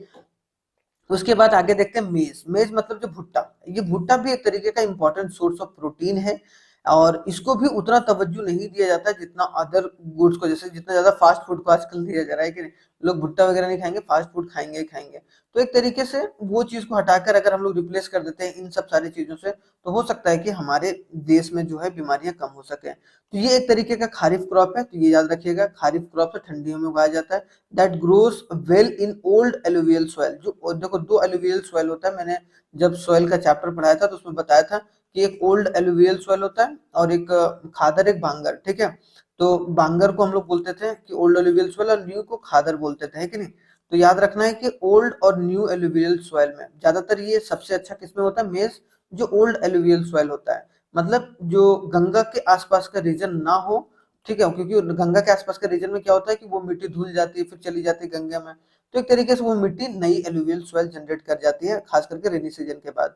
तो रेनी सीजन के बाद ही जनरली इसको लगाया जाता है। तो इसमें टेम्परेचर चाहिए 21 डिग्री से 27 डिग्री सेल्सियस तक ग्रो करने के लिए। तो ये याद रखिएगा। कर्नाटका, बिहार, उत्तर प्रदेश, आंध्र प्रदेश, तेलंगाना, मध्य प्रदेश, जहां पर ये मेजरली ग्रोन होता है। तो अगर कोई बोलेगा मेजरली ग्रोन स्टेट्स कौन कौन है, तो आप इसमें से कोई 4-5 नाम याद रखिएगा, कर्नाटका, बिहार, उत्तर प्रदेश, आंध्र प्रदेश, तेलंगाना एंड मध्य प्रदेश। तो आप लोग इसको जरूर याद रखिएगा। आगे बढ़ते हैं, सिक्स्थ में शुगर केन के बारे में बात किया जा रहा है। शुगर केन मतलब आप लोग चीनी तो खाते ही, शुगर केन तो एक आता है शुगर केन। शुगर केन से क्या क्या बन जाएगा भाई, शुगर केन से आपको देखने को मिलेगा शुगर बनता है, ठीक है, जैगरी बनता है, जैगरी मतलब जो गुड़ होता है ना, जिसको हम लोग गुड़ बोलते हैं, ठीक है, गुड़ बोलते हैं। और फिर बहुत सारी चीजें जो है वो यहाँ से निकल कर आती हैं, खास करके ये दोनों चीजें जो है शुगर केन से निकाली जाती हैं। तो इंडिया जो बोला जा रहा है कि सेकंड लार्जेस्ट प्रोड्यूसर है शुगर केन का, हमारा देश जो है वो सेकंड लार्जेस्ट प्रोड्यूसर है शुगर केन का वर्ल्ड में, ब्राजील के बाद। ब्राजील है सबसे पहले है, जो कि एक तरीके से हमारे मतलब अपने देश में शुगर केन को एक तरीके से जनरेट करता है या प्रोड्यूस करता है। It can be classified as tropical, ये ट्रॉपिकल क्रॉप भी है, सब ट्रॉपिकल क्रॉप्स भी है। मतलब ये एक तरीके से ट्रॉपिकल रीजन में भी पाया जाता है और सब ट्रॉपिकल रीजन में भी पाया जाता है। इसके इसके लिए हॉट एंड ह्यूमिड क्लाइमेट बहुत जरूरी है, मतलब गर्म होना चाहिए, और ह्यूमिडिटी मतलब जो नमी होनी चाहिए एक चिपचिपाहट वाली, वो जो ह्यूमिड क्लाइमेट है वो जरूरी होता है। और इसमें जो टेम्परेचर जरूरत है इसको होता है वो 21 डिग्री सेल्सियस से, मतलब 21 डिग्री सेल्सियस से लेकर 27 डिग्री सेल्सियस तक अगर किसी भी रीजन में ये टेम्परेचर है तो एक तरीके से इसको उगाया जा सकता है। और ये इसमें रेनफॉल की जरूरत ज्यादा नहीं होती, 75 सेंटीमीटर से 100 सेंटीमीटर तक इसमें रेनफॉल की जरूरत होती है। अगर आपने ये रेनफॉल से क्या होता है कि चीजें जो थोड़ी आसान हो जाती हैं, आपको अंडरग्राउंड वाटर ज्यादा यूज नहीं करना पड़ता है। ज्यादातर जो major sugar cane producing states है वो कौन कौन है, महाराष्ट्र है, कर्नाटका है, आंध्र प्रदेश है, तेलंगाना है, उत्तर प्रदेश है, बिहार है, पंजाब है, हरियाणा है। तो ये सब सारे स्टेट्स में बहुत शानदार तरीके से आप देख रहे हैं कि ये जो शुगर केन के स्टिक्स हैं, जो कि एक तरीके से बहुत ही स्वादिष्ट होते हैं है कि नहीं। चलिए आगे बढ़ते हैं, ठीक है। सेवेंथ में ऑयल सीड्स। अब ऑयल सीड्स भी अपने आप में एक इंपॉर्टेंट चीज हो जाता है जो कि आपको समझना है, ठीक है। ऑयल सीड्स मतलब वैसे सारे सीड्स जिससे जो है ऑयल को निकाला जाता है, मतलब तेल वगैरह को निकाला जाता है। सनफ्लावर ऑयल होता है, बहुत सारी ऑयल है, कोकोनट ऑयल होता है। तो 2018 में इंडिया जो था वो second largest producing of groundnut in the world after China. तो चाइना के बाद जो ग्राउंडनट जो है मूंगफली वगैरह जो बोल लिया जाए, तो वो सब का सेकंड लार्जेस्ट प्रोड्यूसर था, जो कि एक इंपॉर्टेंट ऑयल सीड्स के रूप में आता है। 12% of total crop area of the country is utilized to grow different oil seeds. हमारे देश में अगर 100 एकड़ जमीन है, 100 एकड़ जमीन है तो उसमें से 12 एकड़ जो है, 12 एकड़ हर साल जो है उसका यूज किया जाता है किसमें, ताकि ऑयल सीड्स का प्रोडक्शन कर पाए। मेजर ऑयल सीड्स जो हमारे देश में उगाए जाते हैं वो कौन कौन है, ग्राउंडनट है, मस्टर्ड है, आप लोग सरसों का तेल देखे होंगे, coconut, sunflower oil, cotton seeds, soybean, sesamum जिसको तिल का तेल बोलते हैं, है कि नहीं, फिर कैस्टर सीड्स, फिर लेन सीड्स, ठीक है। तो ऑयल क्रॉप्स अब मल्टीपल यूजेस, आप देखते हैं कि ऑयल को बहुत जगह अलग अलग चीजें इस्तेमाल करते हैं, मसाज में भी होता है उसका इस्तेमाल, अलग अलग चीजों में अलग अलग फूड्स के आइटम्स को बनाने में इस्तेमाल किया जाता है, और उसको रॉ मटेरियल के थ्रू यूज भी किया जाता है, जैसे सोप्स को बनाने में, जो ऑइंटमेंट्स को बनाने में, और कॉस्मेटिक्स, बहुत सारे कॉस्मेटिक्स जो होते हैं उसमें ऑयल जो क्रॉप्स का इस्तेमाल किया जाता है। ग्राउंडनट जो है वो खास करके लेबर इंटेंसिव क्रॉप्स है, जहाँ पर लेबर बहुत ज्यादा इंक्लूड होता है, ठीक है। वाइल जो लिनसीड एंड मस्टर्ड सारा राबी क्रॉप्स, और जो लिनसीड्स है और मस्टर्ड है वो कौन से क्रॉप्स हैं, राबी क्रॉप्स है। जो सिसमम होता है, सिसमम जिसको हम लोग तिल का तेल बोलते हैं, है कि नहीं, आपने मम्मी पापा से सुना होगा तिल का तेल बहुत अच्छा होता है कि नहीं। तो तिल का जो तेल होता है इज अ खारिफ क्रॉप्स, इन तिल के लड्डू भी आते हैं, है कि नहीं, in north India and rabi crops in South Asia. तो यहाँ पर देखा जाए साउथ इंडिया, तो यहाँ पर देखा जाए सीसम जो है kharif crops in north India and rabi crops in, और वहां पर राबी क्रॉप्स होता है साउथ इंडिया में। राबी क्रॉप्स मतलब जो इसको जनरली जो रेनी सीजन के आसपास में उगाया जाता है, और इसमें एक तरीके से ठंडियों के सीजन में आपको देखने को मिलेगा। तो ऑयल सीड्स एक इंपॉर्टेंट चीज था जो कि मैंने समझाया। अब आते हैं कि टी के बारे में। अब चाय, आप समझते हैं कि हमारे देश की चाय कितनी फेमस है कि नहीं, बड़े बड़े शहरों में जो है इसकी जो सप्लाई है वो उसको की जाती है। तो इंडिया अभी भी क्या है, 2018 के डेटा के अनुसार देखा जाए, India rank third among the largest producer जो of tea after China and Turkey. China and Turkey के बाद हम लोग 2018 में रैंक कितने थे, थर्ड है, ठीक है। टाइप्स अभी सेकंड भी आ गए हैं, आई होप सो, मैंने रिसर्च किया था तो वहां पर सेकंड पोजीशन पर भारत आ चुका है। टाइप्स ऑफ प्लांटेशन एग्रीकल्चर जो है वो कौन कौन से, T is an important beverage of crops, और खास करके इंडिया में बाय ब्रिटिश के जमाने से ही जो हमारी चाय पत्ती है वो बहुत फेमस है और बाजारों में बहुत अधिक प्राइस पर वो बिकती हैं। It is a labour intensive, यहाँ पर जो होता है मशीन वगैरह का ज्यादा इस्तेमाल नहीं किया जाता है, क्योंकि अब मान लो कि ऐसे ऐसे टी का प्लांटेशन लगा हुआ है, तो हम मशीन को कहाँ चढ़ा दोगे, है कि नहीं। तो यहाँ एक तरीके से जो इस तरीके की लेबरर होती हैं वो एक तरीके से वहां पर काम करके वो चुन चुन के पत्तों को वहां से तोड़ती हैं, ठीक है। और यहाँ पर इसमें फ्रीक्वेंट शावर चाहिए होता है ताकि जो वार्म और मॉइस्ट दोनों रहे, मॉइस्ट, ठीक है, मॉइस्ट फ्रॉस्ट फ्री क्लाइमेट होना चाहिए। मेजर जो टी है, अब मॉइस्ट फ्रॉस्ट मतलब क्या, कुछ जैसे कि इसको ऐसे देखो ना, कभी भी ये हिली एरियाज में पाया जाता है, क्यों, क्योंकि इसमें पानी अगर रुक गया तो ये पौधे खराब हो जाएंगे, मतलब एक तरीके से पानी यहाँ से एक बार डाला और पानी नीचे से बह गया, बाहर चला गया, तो एक तरीके से क्या हो गया, ये मॉइस्चर आ गया इसमें। अब मॉइस्चर आ गया तो वो नमीपन बहुत ज्यादा रहता है, क्योंकि यहाँ पर लगातार जो होती है लगभग लगभग उसमें धूप आती ही आती है। मेजर टी प्रोड्यूसिंग स्टेट जो है वो असम है और वेस्ट बंगाल है। असम और वेस्ट बंगाल में टी नहीं, असम की चाय, वेस्ट बंगाल की चाय, और दार्जिलिंग टी जलपाईगुड़ी डिस्ट्रिक्ट में ये सब ज्यादा जो होता है वो वेस्ट बंगाल में देखने को मिलेगा। उसके बाद केरला में भी और तमिलनाडु में भी इसका प्रोडक्शन जो होता है वो बहुत ज्यादा होता है, तो इसको भी देख के चलिएगा, ये एक इंपॉर्टेंट आपका क्रॉप्स हो जाएगा, टी क्रॉप्स, ठीक है। इसके बाद आते हैं थोड़ा सा कॉफी। अब कॉफी भी एक इंपॉर्टेंट क्रॉप्स है। अब बोला जाए India is famous for its good quality of coffee all around the world. India में अगर देखा जाए तो गुड क्वालिटी का कॉफी जो हमारे देश के जो बीन से वो बनता है, ठीक है। As per the data in 2018 India producing around 3.2% of world coffee production. अगर पूरे पूरे विश्व भर में, पूरे ऑल ओवर द वर्ल्ड में 100 केजी का प्रोडक्शन अगर हो रहा है कॉफी बीन्स का, तो उसमें से 3.2% बहुत बड़ा मात्रा है जो कि हमारे देश में प्रोडक्शन होती है। ज्यादातर ये नीलगिरी हिल्स जो कि कर्नाटका में है, केरल और तमिलनाडु में इसका जो ये जो प्रोडक्शन है वो आपको देखने को मिलेगा, मतलब जो साउथ इंडिया में है वो इसका प्रोडक्शन वहां पर आपको कॉफी का ज्यादा मिलेगा। और एक इम्पॉर्टेंट चीज है, क्योंकि हमारे देश का जो कॉफी है वो एक इम्पॉर्टेंट जो एक नाम है उसका अलग अलग देशों में, और वो एक बहुत ही अच्छी चीज है अगर उसको सही तरीके से इस्तेमाल किया जाए। क्लियर। अब आते हैं हॉर्टिकल्चर क्या होता है। हॉर्टिकल्चर क्या बोलते हैं कि वैसे फूड क्रॉप्स जो जितने भी वेजिटेबल्स हैं और जितने भी फ्रूट्स हैं वो उनको हम लोग क्या बोलेंगे कि वो हॉर्टिकल्चर क्रॉप्स आते हैं। तो around 13% of the world vegetables are produce in India. हमारे देश में 100 किलो अगर सब्जी पूरे विश्व भर में हो रहे हैं तो उसमें से 13 केजी जो सब्जी है वो हम लोग अपने देश में उगाते हैं। तो हॉर्टिकल्चर क्रॉप्स एक तरीके का वेजिटेबल्स और फ्रूट्स ही होता है, ठीक है। तो इन 2018 India is the second producer of fruits, और इंडिया जो 2018 में सेकंड लार्जेस्ट प्रोड्यूसर है फ्रूट्स का एंड वेजिटेबल्स का in the world after China. China सबसे ज्यादा जो है प्रोडक्शन करता है हॉर्टिकल्चर क्रॉप्स का, जैसे कि फ्रूट्स और जो वेजिटेबल्स हैं, उसके बाद इंडिया है। और जो इंडिया में दोनों में वो ट्रॉपिकल और टेम्परेट फ्रूट्स जो होते हैं वो दोनों में, एक होता है ना कि मौसमी फल होते हैं, मौसमी फल होते हैं, ठंडे में ये फल, गर्मी में ये फल, मतलब हर एक सीजन में आपको देखने को मिलेगा फल की क्वांटिटी आपको देखने को मिलेगी। जैसे कि मैंगो है, मैंगो उसको समर में होता है, वो ज्यादा मिलता है। तो एक तरीके से ये जो है वो टेम्परेट फ्रूट्स होते हैं। जैसे कि यहाँ पर बोला गया कि मेजर प्रोड्यूसिंग स्टेट्स कौन कौन है भाई, बनाना है। बनाना कहाँ होता है, मिजोरम, केरला, तमिलनाडु, महाराष्ट्र, सबका याद रखना जरूरी है, ठीक है। मैंगो जो है महाराष्ट्र आप सबसे जानते हैं, हापुस आम, बहुत सारी चीजें हैं। फिर आ गया तेलंगाना, आंध्र प्रदेश और वेस्ट बंगाल। नहीं बोलते हैं कि बंगाली में वो लंगड़ा आम है कि नहीं, या मालदा मालदा आम है कि नहीं, मालदा आम बहुत फेमस है कि नहीं। ऑरेंज हो गया, ऑरेंज कहाँ होता है, मेघालय चिरापुंजी में, जाइएगा कभी चिरापुंजी तो बहुत अच्छा लगेगा आपको। और महाराष्ट्र नागपुर में, ठीक है। लीची एंड गुआवा जो होता है उत्तर प्रदेश एंड बिहार में, कुछ पार्ट ऑफ उत्तराखंड में भी होता है, ठीक है। उसके बाद एप्पल्स कहाँ, जम्मू एंड कश्मीर एंड हिमाचल में। तो ये सब सारे क्रॉप्स होते हैं जो कि एक तरीके का वेजिटेबल्स और फ्रूट्स हैं जनरली, जो कि हमारे देश में हमारे देश में प्रोड्यूस किए जाते हैं, ठीक है। तो ये चीज याद रखिएगा, इंपॉर्टेंट है। क्लियर हो गया, यहाँ तक कोई दिक्कत कोई परेशानी नहीं। अब आगे बढ़ते हैं, ठीक है।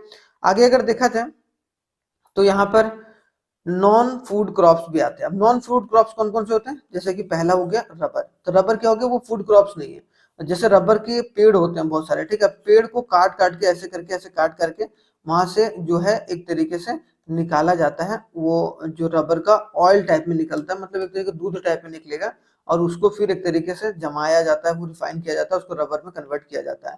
तो India is the fourth largest natural rubber producer. Natural rubber producer का फोर्थ लार्जेस्ट देश है हमारा देश India. And rubber is mainly an जो इक्वेटोरियल क्रॉप्स जो इक्वेटोरियल रीजन में ज्यादा पाया जाता है, but under a certain condition it can be grown, but लेकिन कुछ कंडीशन में अगर लगाया जाए और सही तरीके से उसको अगर मतलब प्रॉपर देखभाल किया जाए तो वो सब ट्रॉपिकल और ट्रॉपिकल रीजन में भी हो सकता है, ठीक है। सब ट्रॉपिकल और ट्रॉपिकल रीजन दोनों में भी इसका जो है इसको प्रोड्यूस किया जा सकता है। इसमें जो इसका टेम्परेचर रिक्वायरमेंट है 25 डिग्री सेल्सियस तक इसमें टेम्परेचर, ह्यूमिड होना चाहिए, मॉइस्ट क्लाइमेट होना चाहिए थोड़ा सा, ठीक है, सूखापन होना चाहिए, ठीक है, एंड मोर देन, और इसको क्या चाहिए, पानी भी बहुत चाहिए, तो 200 सेंटीमीटर ऑफ एनुअल रेनफॉल होनी चाहिए। पानी कम या ज्यादा क्या ठीक है, मोर देन 200 सेंटीमीटर चाहिए होता है। Rubber is grown in Karnataka, Karnataka में होता है, तमिलनाडु में होता है, कहाँ कहाँ होता है भाई, कर्नाटका होता है, तमिलनाडु होता है, अगर आपको देखा जाए यहाँ पर, ठीक है, तमिलनाडु है, केरला है, ठीक है, उसके बाद आपको मेघालय मिलेगा, मेघालय देखने को मिलेगा। उसके बाद मेघालय में कौन सा, गारो हिल्स में, अंडमान निकोबार आइलैंड। तो देखिए इस तरीके का पौधा होता है, यहाँ पर इस तरीके का कटिंग होता है और यहाँ से जो है वो दूध टाइप में निकल रहा है, ठीक है, इस तरीके का कटिंग होता है और रबर इस तरीके का दिखता है। तो ये भी देखिए रबर की खेती में बहुत फायदा है, ठीक है। बिजनेस करने का सोचिए भाई रबर की खेती का, है कि नहीं। आगे देखते हैं कि फाइबर क्रॉप जो दूसरा है, एक सिल्क हो गया, रबर के बाद क्या आ गया, सिल्क आ गया। सिल्क भी एक इंपॉर्टेंट तरीके का जो जो फाइबर क्रॉप्स है। तो फाइबर क्रॉप्स में देखा जाए it is obtained from cocoons of a silk worm. अगर सिल्क वॉर्म देखा जाए तो सिल्क वॉर्म के ककून से एक तरीके say that feed the leaves in the mulberry plants. तो मलबरी प्लांट्स के लीव्स में इसको एक तरीके से फीड करने के लिए उसको रखा जाता है, फिर बाद में इसका क्या किया जाता है, एक तरीके से जो सिल्क है उसको निकाला जाता है। The process of cultivation of silk worm, अगर जो प्रोसेस कर रहा है, कल्टीवेट कर रहा है सिल्क वॉर्म को ताकि उससे सिल्क निकल सके, उसको हम लोग सेरिकल्चर बोलते हैं। जैसे एग्रीकल्चर बोलते हैं ना, जो खेती बाड़ी कर रहा है उसको एग्रीकल्चर बोलते हैं। तो अगर कोई सिल्क वॉर्म का कल्टीवेशन कर रहा है, सिल्क वॉर्म का कल्टीवेशन कर रहा है जो कि मलबरी प्लांट्स के लीव्स में ज्यादातर पाए जाते हैं, तो एक तरीके से वहां से उसको जनरेट किया जाता है, उसको हम लोग सेरिकल्चर बोलते हैं। ज्यादातर असम में होता है, कर्नाटका में, आंध्र प्रदेश जो largest silk in the India जो प्रोड्यूस करता है। तो सिल्क किस तरीके का है, आपने देखा होगा सिल्क की साड़ी बहुत महंगी आती है कि नहीं, अगर मम्मी वगैरह पहनती होंगी तो। फाइबर क्रॉप्स में आते हैं आगे कॉटन। कॉटन एक इंपॉर्टेंट है, कॉटन देखिए कॉटन का हर जगह इस्तेमाल होता है, कॉटन का खास करके कपड़ों में, क्लोथ्स वगैरह में बहुत ज्यादा इस्तेमाल होता है, मेडिसिन में भी बहुत ज्यादा इस्तेमाल होता है इसका। तो इन 2017 अगर देखा जाए India is the second largest producer of cotton. Cotton जो है सेकंड लार्जेस्ट प्रोड्यूसर रहा भारत, ठीक है। उसके बाद अगर देखा जाए तो cotton grows well in a dryer part of a black cotton soil. मतलब जो बोला जाए कि ब्लैक सॉइल में, ड्रायर पार्ट में ये खास करके ज्यादा पाया जाता है, और खास करके डेक्कन प्लेटो में। इट रिक्वायर्स, इसके लिए टेम्परेचर कितना चाहिए, और जो लाइट रेनफॉल चाहिए 210, मतलब लाइट रेन चाहिए, ज्यादा रेन नहीं चाहिए, और 210 फ्रॉस्ट फ्री डेज चाहिए ब्राइट सनशाइन के साथ, मतलब जहाँ सनलाइट वगैरह चमचमाती रहे, कम से कम 210 दिन इसको चाहिए जहां पर फ्रॉस्ट फ्री डेज रहे, जिसमें ब्राइट साइन हो, प्रॉपर इरिगेशन हो, तभी जाकर ये प्रोड्यूस होता है। It takes around 6 to 8 month to mature, और करीबन करीबन 6 से 8 महीने लगता है कोई भी एक पूरे खेत को तैयार करने में, पूरे लैंड को तैयार करने में कॉटन का।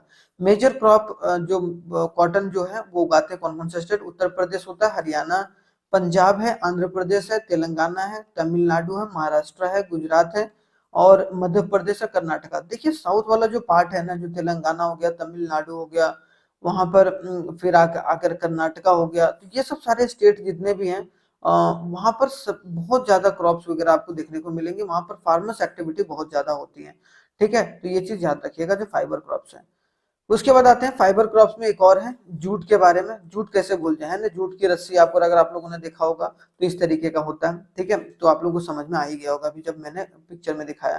तो known as a golden fibre, इसको गोल्डन फाइबर के नाम से जाना जाता है। It requires to elevate temperature to grow, इसको टेम्परेचर को एलिवेट करना पड़ता है, बढ़ाना पड़ता है ताकि ये ग्रो हो पाए। It grows well in a drained fertile soil, जहां पर ड्रेन्ड और फर्टाइल सॉइल हो, जहां पर पानी की मात्रा ठीक ठाक ही हो और फर्टाइल सॉइल हो, वहां पर a good plain area region में, जो कि एक तरीके से which get replenished and renewed every year, वैसा सॉइल जो हर साल जो है वो सॉइल वहां से बदल रही हो, ठीक है। तो वो सब जगह जो होता है ज्यादातर उसका जो है प्रोडक्शन देखने को मिलेगा। Jute is use to produce, jute का इस्तेमाल प्रोड्यूस किया जाता है गनी बैग्स को बनाने में, बैग्स वगैरह बनाने में, यार्न बनाने में, रोप्स, रस्सी वगैरह, मैट्स वगैरह बनाने में, जो आर्टी क्राफ्ट्स हैं, बहुत सारे आर्टी क्राफ्ट्स आपको दिखेंगे जो जूट के देखने को मिलेंगे, है कि नहीं, जूट और सिल्क वगैरह रहता है उसमें, ठीक है। तो वेस्ट बंगाल में उगाया जाता सर, वेस्ट असम में, उड़ीसा में, बिहार में, मेघालय में, जहां पर जूट जो होता है, जैसे जूट की टोकरी है, उसी तरीके का बहुत सारे टोकरियां आपको देखने को मिलेंगी अगर घर में या गांव में आपने देखा होगा, ठीक है। तो आई होप सो ये चीज कंप्लीट होगा। अब देखते हैं कि टेक्नोलॉजी और इंस्टीट्यूशनल रिफॉर्म क्या क्या हुआ हमारे देश में। अब टेक्नोलॉजी के बारे में अगर देखा जाए तो हमारे देश में जैसे जैसे एग्रीकल्चर बढ़ा, ठीक है, उन्हें अगर देखा जाए 1947 में अगर हमारा देश ज्यादा टेक्नोलॉजी का डेवलपमेंट नहीं हुआ था, लेकिन जब ग्रीन रेवोल्यूशन हुआ तब टेक्नोलॉजी जो इम्प्रूव हुआ। तो यहाँ बोला गया कि 1960s में और 1970s में जब ग्रीन रेवोल्यूशन आया और जब व्हाइट रेवोल्यूशन आया, व्हाइट रेवोल्यूशन ऑपरेशन फ्लड के अनुसार कि फ्लड को कैसे रोका जाए, adopted to improve agriculture sector, जिसकी वजह से एग्रीकल्चर सेक्टर हमारे देश में बढ़ा। फिर 1980 से और 1990s में डेवलपमेंट प्रोग्राम्स वगैरह बनाए गए, बहुत सारे इंस्टीट्यूट बनाए गए, बहुत सारे कंपनीज खोली गई जो कि एक तरीके से एग्रीकल्चर को सपोर्ट करेंगे। और उसी साल जो है 1991 में रिफॉर्म भी हुआ था हमारे देश में, जब हमारा जो एग्रीकल्चर था वो ग्लोबल हुआ। बहुत सारे स्कीम्स निकाले गए, जैसे कि कुछ कुछ स्कीम्स के नाम याद रखने हैं, जैसे किसान क्रेडिट कार्ड, कि आप क्या करो कि क्रेडिट कार्ड, किसान क्रेडिट कार्ड बनवा लो बैंक से, और वो क्या करेंगे, आपको पैसा देंगे, फिर प्लांट वगैरह आप लगा लो उस पैसे से, और उस पैसे जब आप प्लांट को बेचोगे तो उस पैसे को एक तरीके से आप जाके बैंक में दे सकते हो। उसके बाद जो है पर्सनल एक्सीडेंट इंश्योरेंस स्कीम भी आया, बहुत सारे इंश्योरेंस स्कीम्स भी निकाले गए। Government initiative like a minimum support price, आप भी देख रहे होंगे, एमएसपी का नाम बहुत सुने होंगे, है कि नहीं। तो सरकार एमएसपी वगैरह प्रोवाइड करती है, मिनिमम सपोर्ट प्राइस। तो याद रखिएगा ये एक मिनिमम अमाउंट होता है जो सरकार, मान लो कि कोई भी अनाज अगर सरकार को बेचती है तो उसको मिनिमम इतना पैसा जो है मिलेगा, और वो मार्केट प्राइस से हमेशा ऊपर रहता है। मान लो कि मार्केट में अगर 2000 रुपए पर क्विंटल अगर कोई गेहूं बेच रहा है, तो अगर सरकार के पास अगर वो जा रहा है बेच रहा है तो वो उसको 2200 का देखने को मिलेगा। लेकिन अगर मान लो कि बाजार में 3000 का बिक रहा है और सरकार 2200 को ले रही है, तो आप बाजार में बेच दो भाई। लेकिन सरकार जो है वो एक मिनिमम अमाउंट फिक्स कर देती है खेती लगाने से पहले, ठीक है। तो ये बात याद रखिएगा। कंट्रीब्यूशन ऑफ एग्रीकल्चर क्या रहा है भाई हमारी इकोनॉमी में, कि हमारा इकोनॉमी जो ग्रोथ हुआ है या एम्प्लॉयमेंट जो ग्रोथ हुआ उसमें हमारे देश का जो एक तरीके से क्या हालत रहा है। तो बोला गया कि 52% ऑफ टोटल इंडियन वर्कफोर्स, हमारे देश में अगर 100 लोग काम कर रहे हैं, 100 लोग काम कर रहे हैं, उसमें से 52% जो लोग हैं वो अभी भी खेती बाड़ी कर रहे हैं, ठीक है, याद रखिएगा। लेकिन 52% खेती बाड़ी कर रहे हैं, लेकिन उतना जो है वो हमारे देश की जीडीपी में, हमारे जीडीपी में या हमारे देश की इनकम में वो उतना जो है वो पार्टिसिपेट नहीं कर रहे हैं। अप्रोक्सीमेटली 30% जो है वो इनकम यहाँ से जनरेट है, मतलब 50% लोग काम कर रहे हैं, लेकिन 30% पैसा ही पूरे देश का, मतलब मान लो कि 100 लोग काम कर रहे हैं और 100 रुपया जनरेट हो रहा है, ठीक है। तो 100 रुपया जनरेट हो रहा है, तो उसमें से 30 रुपया ही कहाँ से आ रहा है, एग्रीकल्चर से आ रहा है। और कितने लोग काम कर रहे हैं, 52 लोग काम कर रहे हैं, 52 लोग काम कर रहे हैं। तो ये सब बहुत सारे इनिशिएटिव लिया गया, जैसे Indian council of agriculture research अलग अलग तरीके की रिसर्च करती हैं, बहुत सारी एग्रीकल्चर यूनिवर्सिटीज खोली गई हैं हॉर्टिकल्चर डेवलपमेंट के लिए, एनिमल ब्रीडिंग के लिए, veterinary doctors service, development of meteorology, weather forecasting, बहुत सारी चीज पर इंप्रूव किया गया है ताकि जो हमारे देश में इंप्लॉयमेंट और आउटपुट बढ़ाया जा सके, ठीक है। लेकिन even though the growth rate of India GDP is increasing, it is not generating a sufficient employment opportunity in the country. हमारे देश की जीडीपी तो बढ़ रही है, लेकिन हमारे देश का जो खेती वाला सेक्टर है, एग्रीकल्चर जो सेक्टर है, वो उतने अच्छे तरीके से परफॉर्म नहीं कर पा रहा है जिस तरीके से करना चाहिए, ठीक है। तो अभी भी हम लोगों को बहुत सोचने की जरूरत है और किस तरीके से हम लोग इसको आगे लेके चलें। अब फूड सिक्योरिटी के बारे में बात किया जाए तो मनमोहन सिंह की सरकार से ही, मतलब जब कांग्रेस की सरकार थी तो उन्होंने ही फूड जो सिक्योरिटी का शुरुआत करा था कि भाई लोग फ्री अनाज देंगे जो लोग भूखे रह जाते हैं। तो in India the remote areas are highly prone to natural disaster, बहुत सारे जगह है जहाँ पर नेचुरल डिजास्टर फ्लड्स वगैरह आते रहते हैं, ठीक है। And uncertainty of food supply, जहाँ फूड सप्लाई नहीं हो पा रहा है। The government has design a national food security system, जो कि दो कंपोनेंट से मिला हुआ। तो सरकार ने क्या करा कि नेशनल फूड सिक्योरिटी सिस्टम जो है वो एक बनाया जाए जहां पर सारे लोगों को अनाज जो है वो मिल सके। तो उसमें दो चीज, एक है बफर स्टॉक और एक है public distribution system. Public distribution system के थ्रू राशन कार्ड से जो जितने भी सारे अनाज जो बांटे जाते हैं तो वो पब्लिक डिस्ट्रीब्यूशन सिस्टम में आता है, जो पीडीएस सिस्टम होता है जिसको हम लोग पब्लिक डिस्ट्रीब्यूशन सिस्टम भी बोलते हैं। एक होता है बफर स्टॉक, जो कि फूड कॉर्पोरेशन ऑफ इंडिया, आपने 9th में भी पढ़ा होगा, कि जो क्या करता है सारे अनाज को स्टॉक करके रखता है और जब जरूरत होती है तो एक तरीके से उसको डिस्ट्रीब्यूट करती है। यहाँ बोला गया food corporation of India looks after a procurement, कि कहाँ से कौन से कहाँ से कितना अनाज आ रहा है, वो सब सारी चीजों का डिटेल एनालिसिस करना और अपने पास हमेशा रखना था। FCI procure a good food grains from the farmers, और जो मैंने बताया था कि जो एफसीआई होता है वो फूड क्रॉप्स या फूड ग्रेन्स लेता है किससे, फार्मर से, किस प्राइस पर, एमएसपी पर। एमएसपी मतलब मिनिमम सपोर्ट प्राइस पर। तो ये फुल फॉर्म याद रखिएगा, मिनिमम सपोर्ट प्राइस एक ऐसा प्राइस है जो गवर्नमेंट देती है किसानों को, और वो पहले रेट बता देती है कि आप लोगों को इस साल इतना पैसा हम देंगे, ठीक है, और वो मार्केट रेट से हमेशा ऊपर होता है, ठीक है। तो आई होप सो ये चीज समझ में आ गया होगा फूड सिक्योरिटी से रिलेटेड, ठीक है।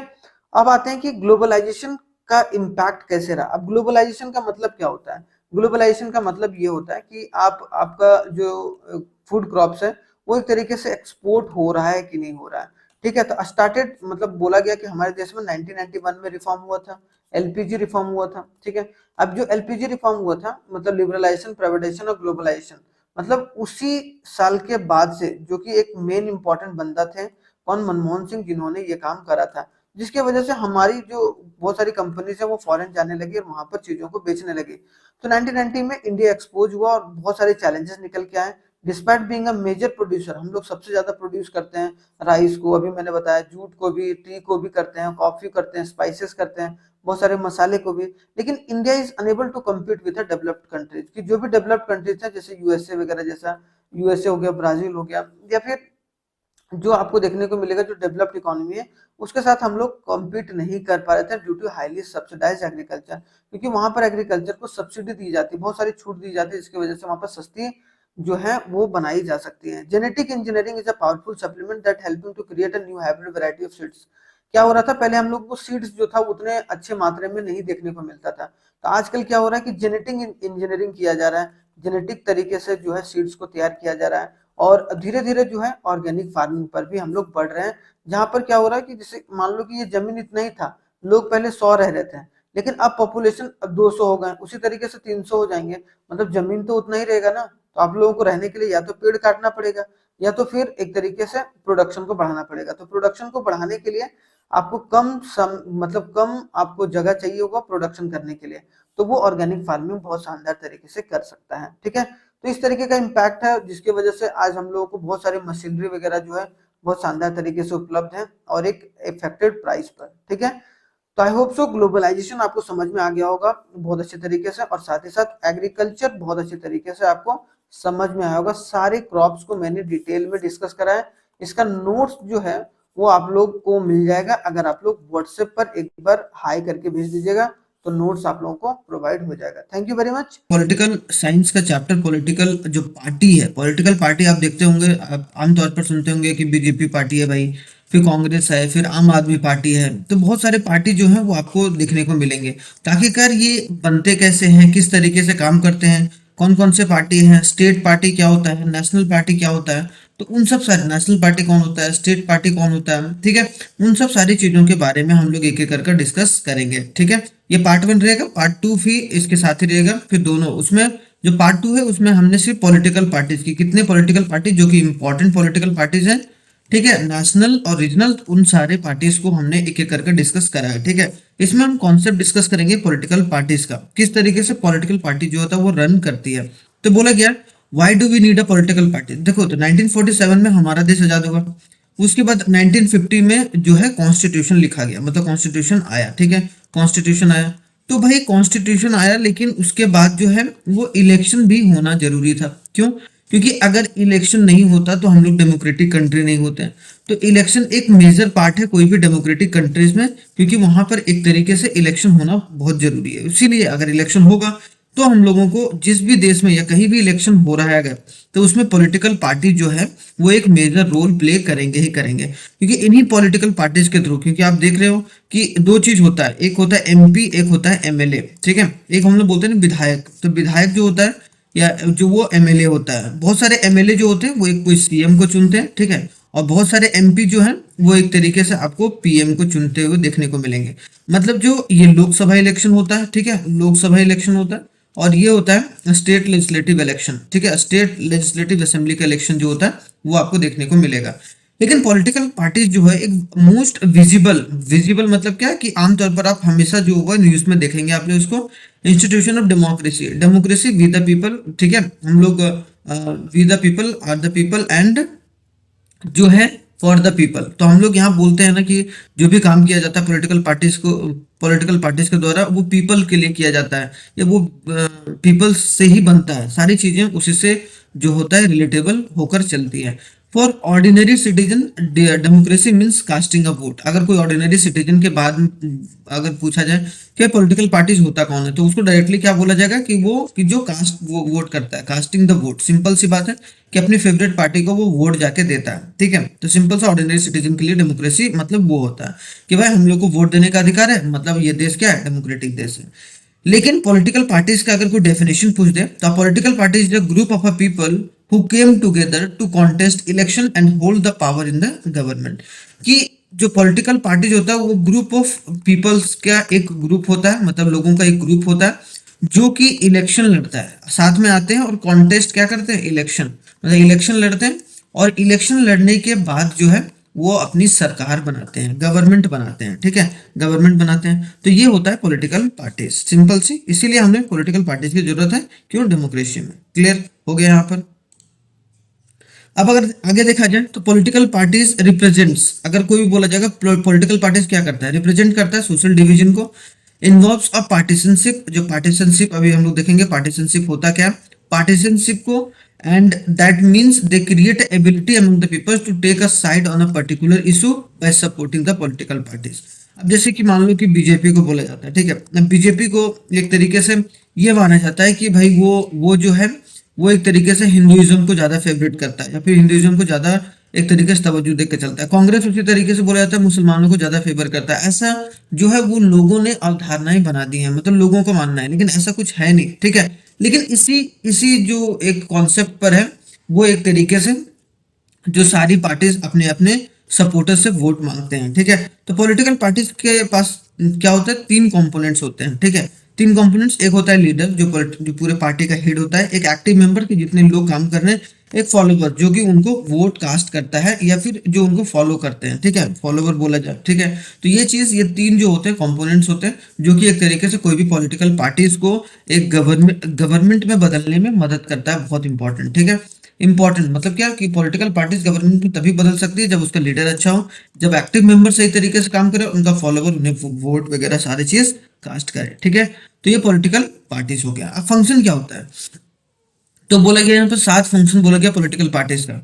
पॉलिटिकल पार्टीज के कितने फंक्शन, 7 फंक्शंस हैं। पहला जो फंक्शन है वो आपको देखने को मिलेगा, पहला जो फंक्शन है वो क्या, political parties contest election. Simple सी बात है कि वो क्या करते हैं, इलेक्शन इलेक्शन मतलब कॉन्टेस्ट करते हैं, लड़ते हैं और उससे जीतते हैं, ठीक है, या जीतते हैं या हारते हैं वो अलग बात है, लेकिन कॉन्टेस्ट सारी पॉलिटिकल पार्टीज करते हैं। Parties put forward various programmes and policies and the voters choose from them, है कि नहीं। सब पॉलिटिकल पार्टीज क्या होता है कि हम जीतेंगे तो ये करेंगे, हम ये करेंगे, अपनी पॉलिसीज बताते हैं कि हम किस तरीके से काम करेंगे, क्या क्या योजनाएं लाएंगे, उसके आधार पर फिर जो लोग होते हैं वो उनको वोट देते हैं। तो दूसरा ये फंक्शन है। तीसरा जो है, parties play an important role in making a laws, जो कानून वगैरह बनता है, ठीक है, जो कानून वगैरह बनता है लोकसभा और राज्यसभा में, ठीक है, लोकसभा और राज्यसभा में, तो जो बना वो कानून वगैरह बनाया जाता है वो किसके द्वारा बनाया जाता है, पॉलिटिकल पार्टीज के द्वारा बनाया जाता है। पार्टीज क्या करता है, गवर्नमेंट को बनाता है, गवर्नमेंट को रन करता है, ठीक है। Once they get a majority in the house, majority मिलेगा तब, मेजोरिटी मतलब क्या कि मेजर, अगर जो एमएलए और एमपी का जो सीट है वो एक तरीके से अगर किसी एक पार्टी को मिल गया तो वो अपने सीएम और पीएम को चुना जा सकता है वहां से, ठीक है। उसके बाद वो सरकार चलाएगा, जिस तरीके से अभी मोदी जी है कि नहीं, मोदी जी हैं, नरेंद्र मोदी हैं। तो नरेंद्र मोदी एक तरीके से बीजेपी के लीडर हैं, ठीक है, लीडर हो गए, ठीक है।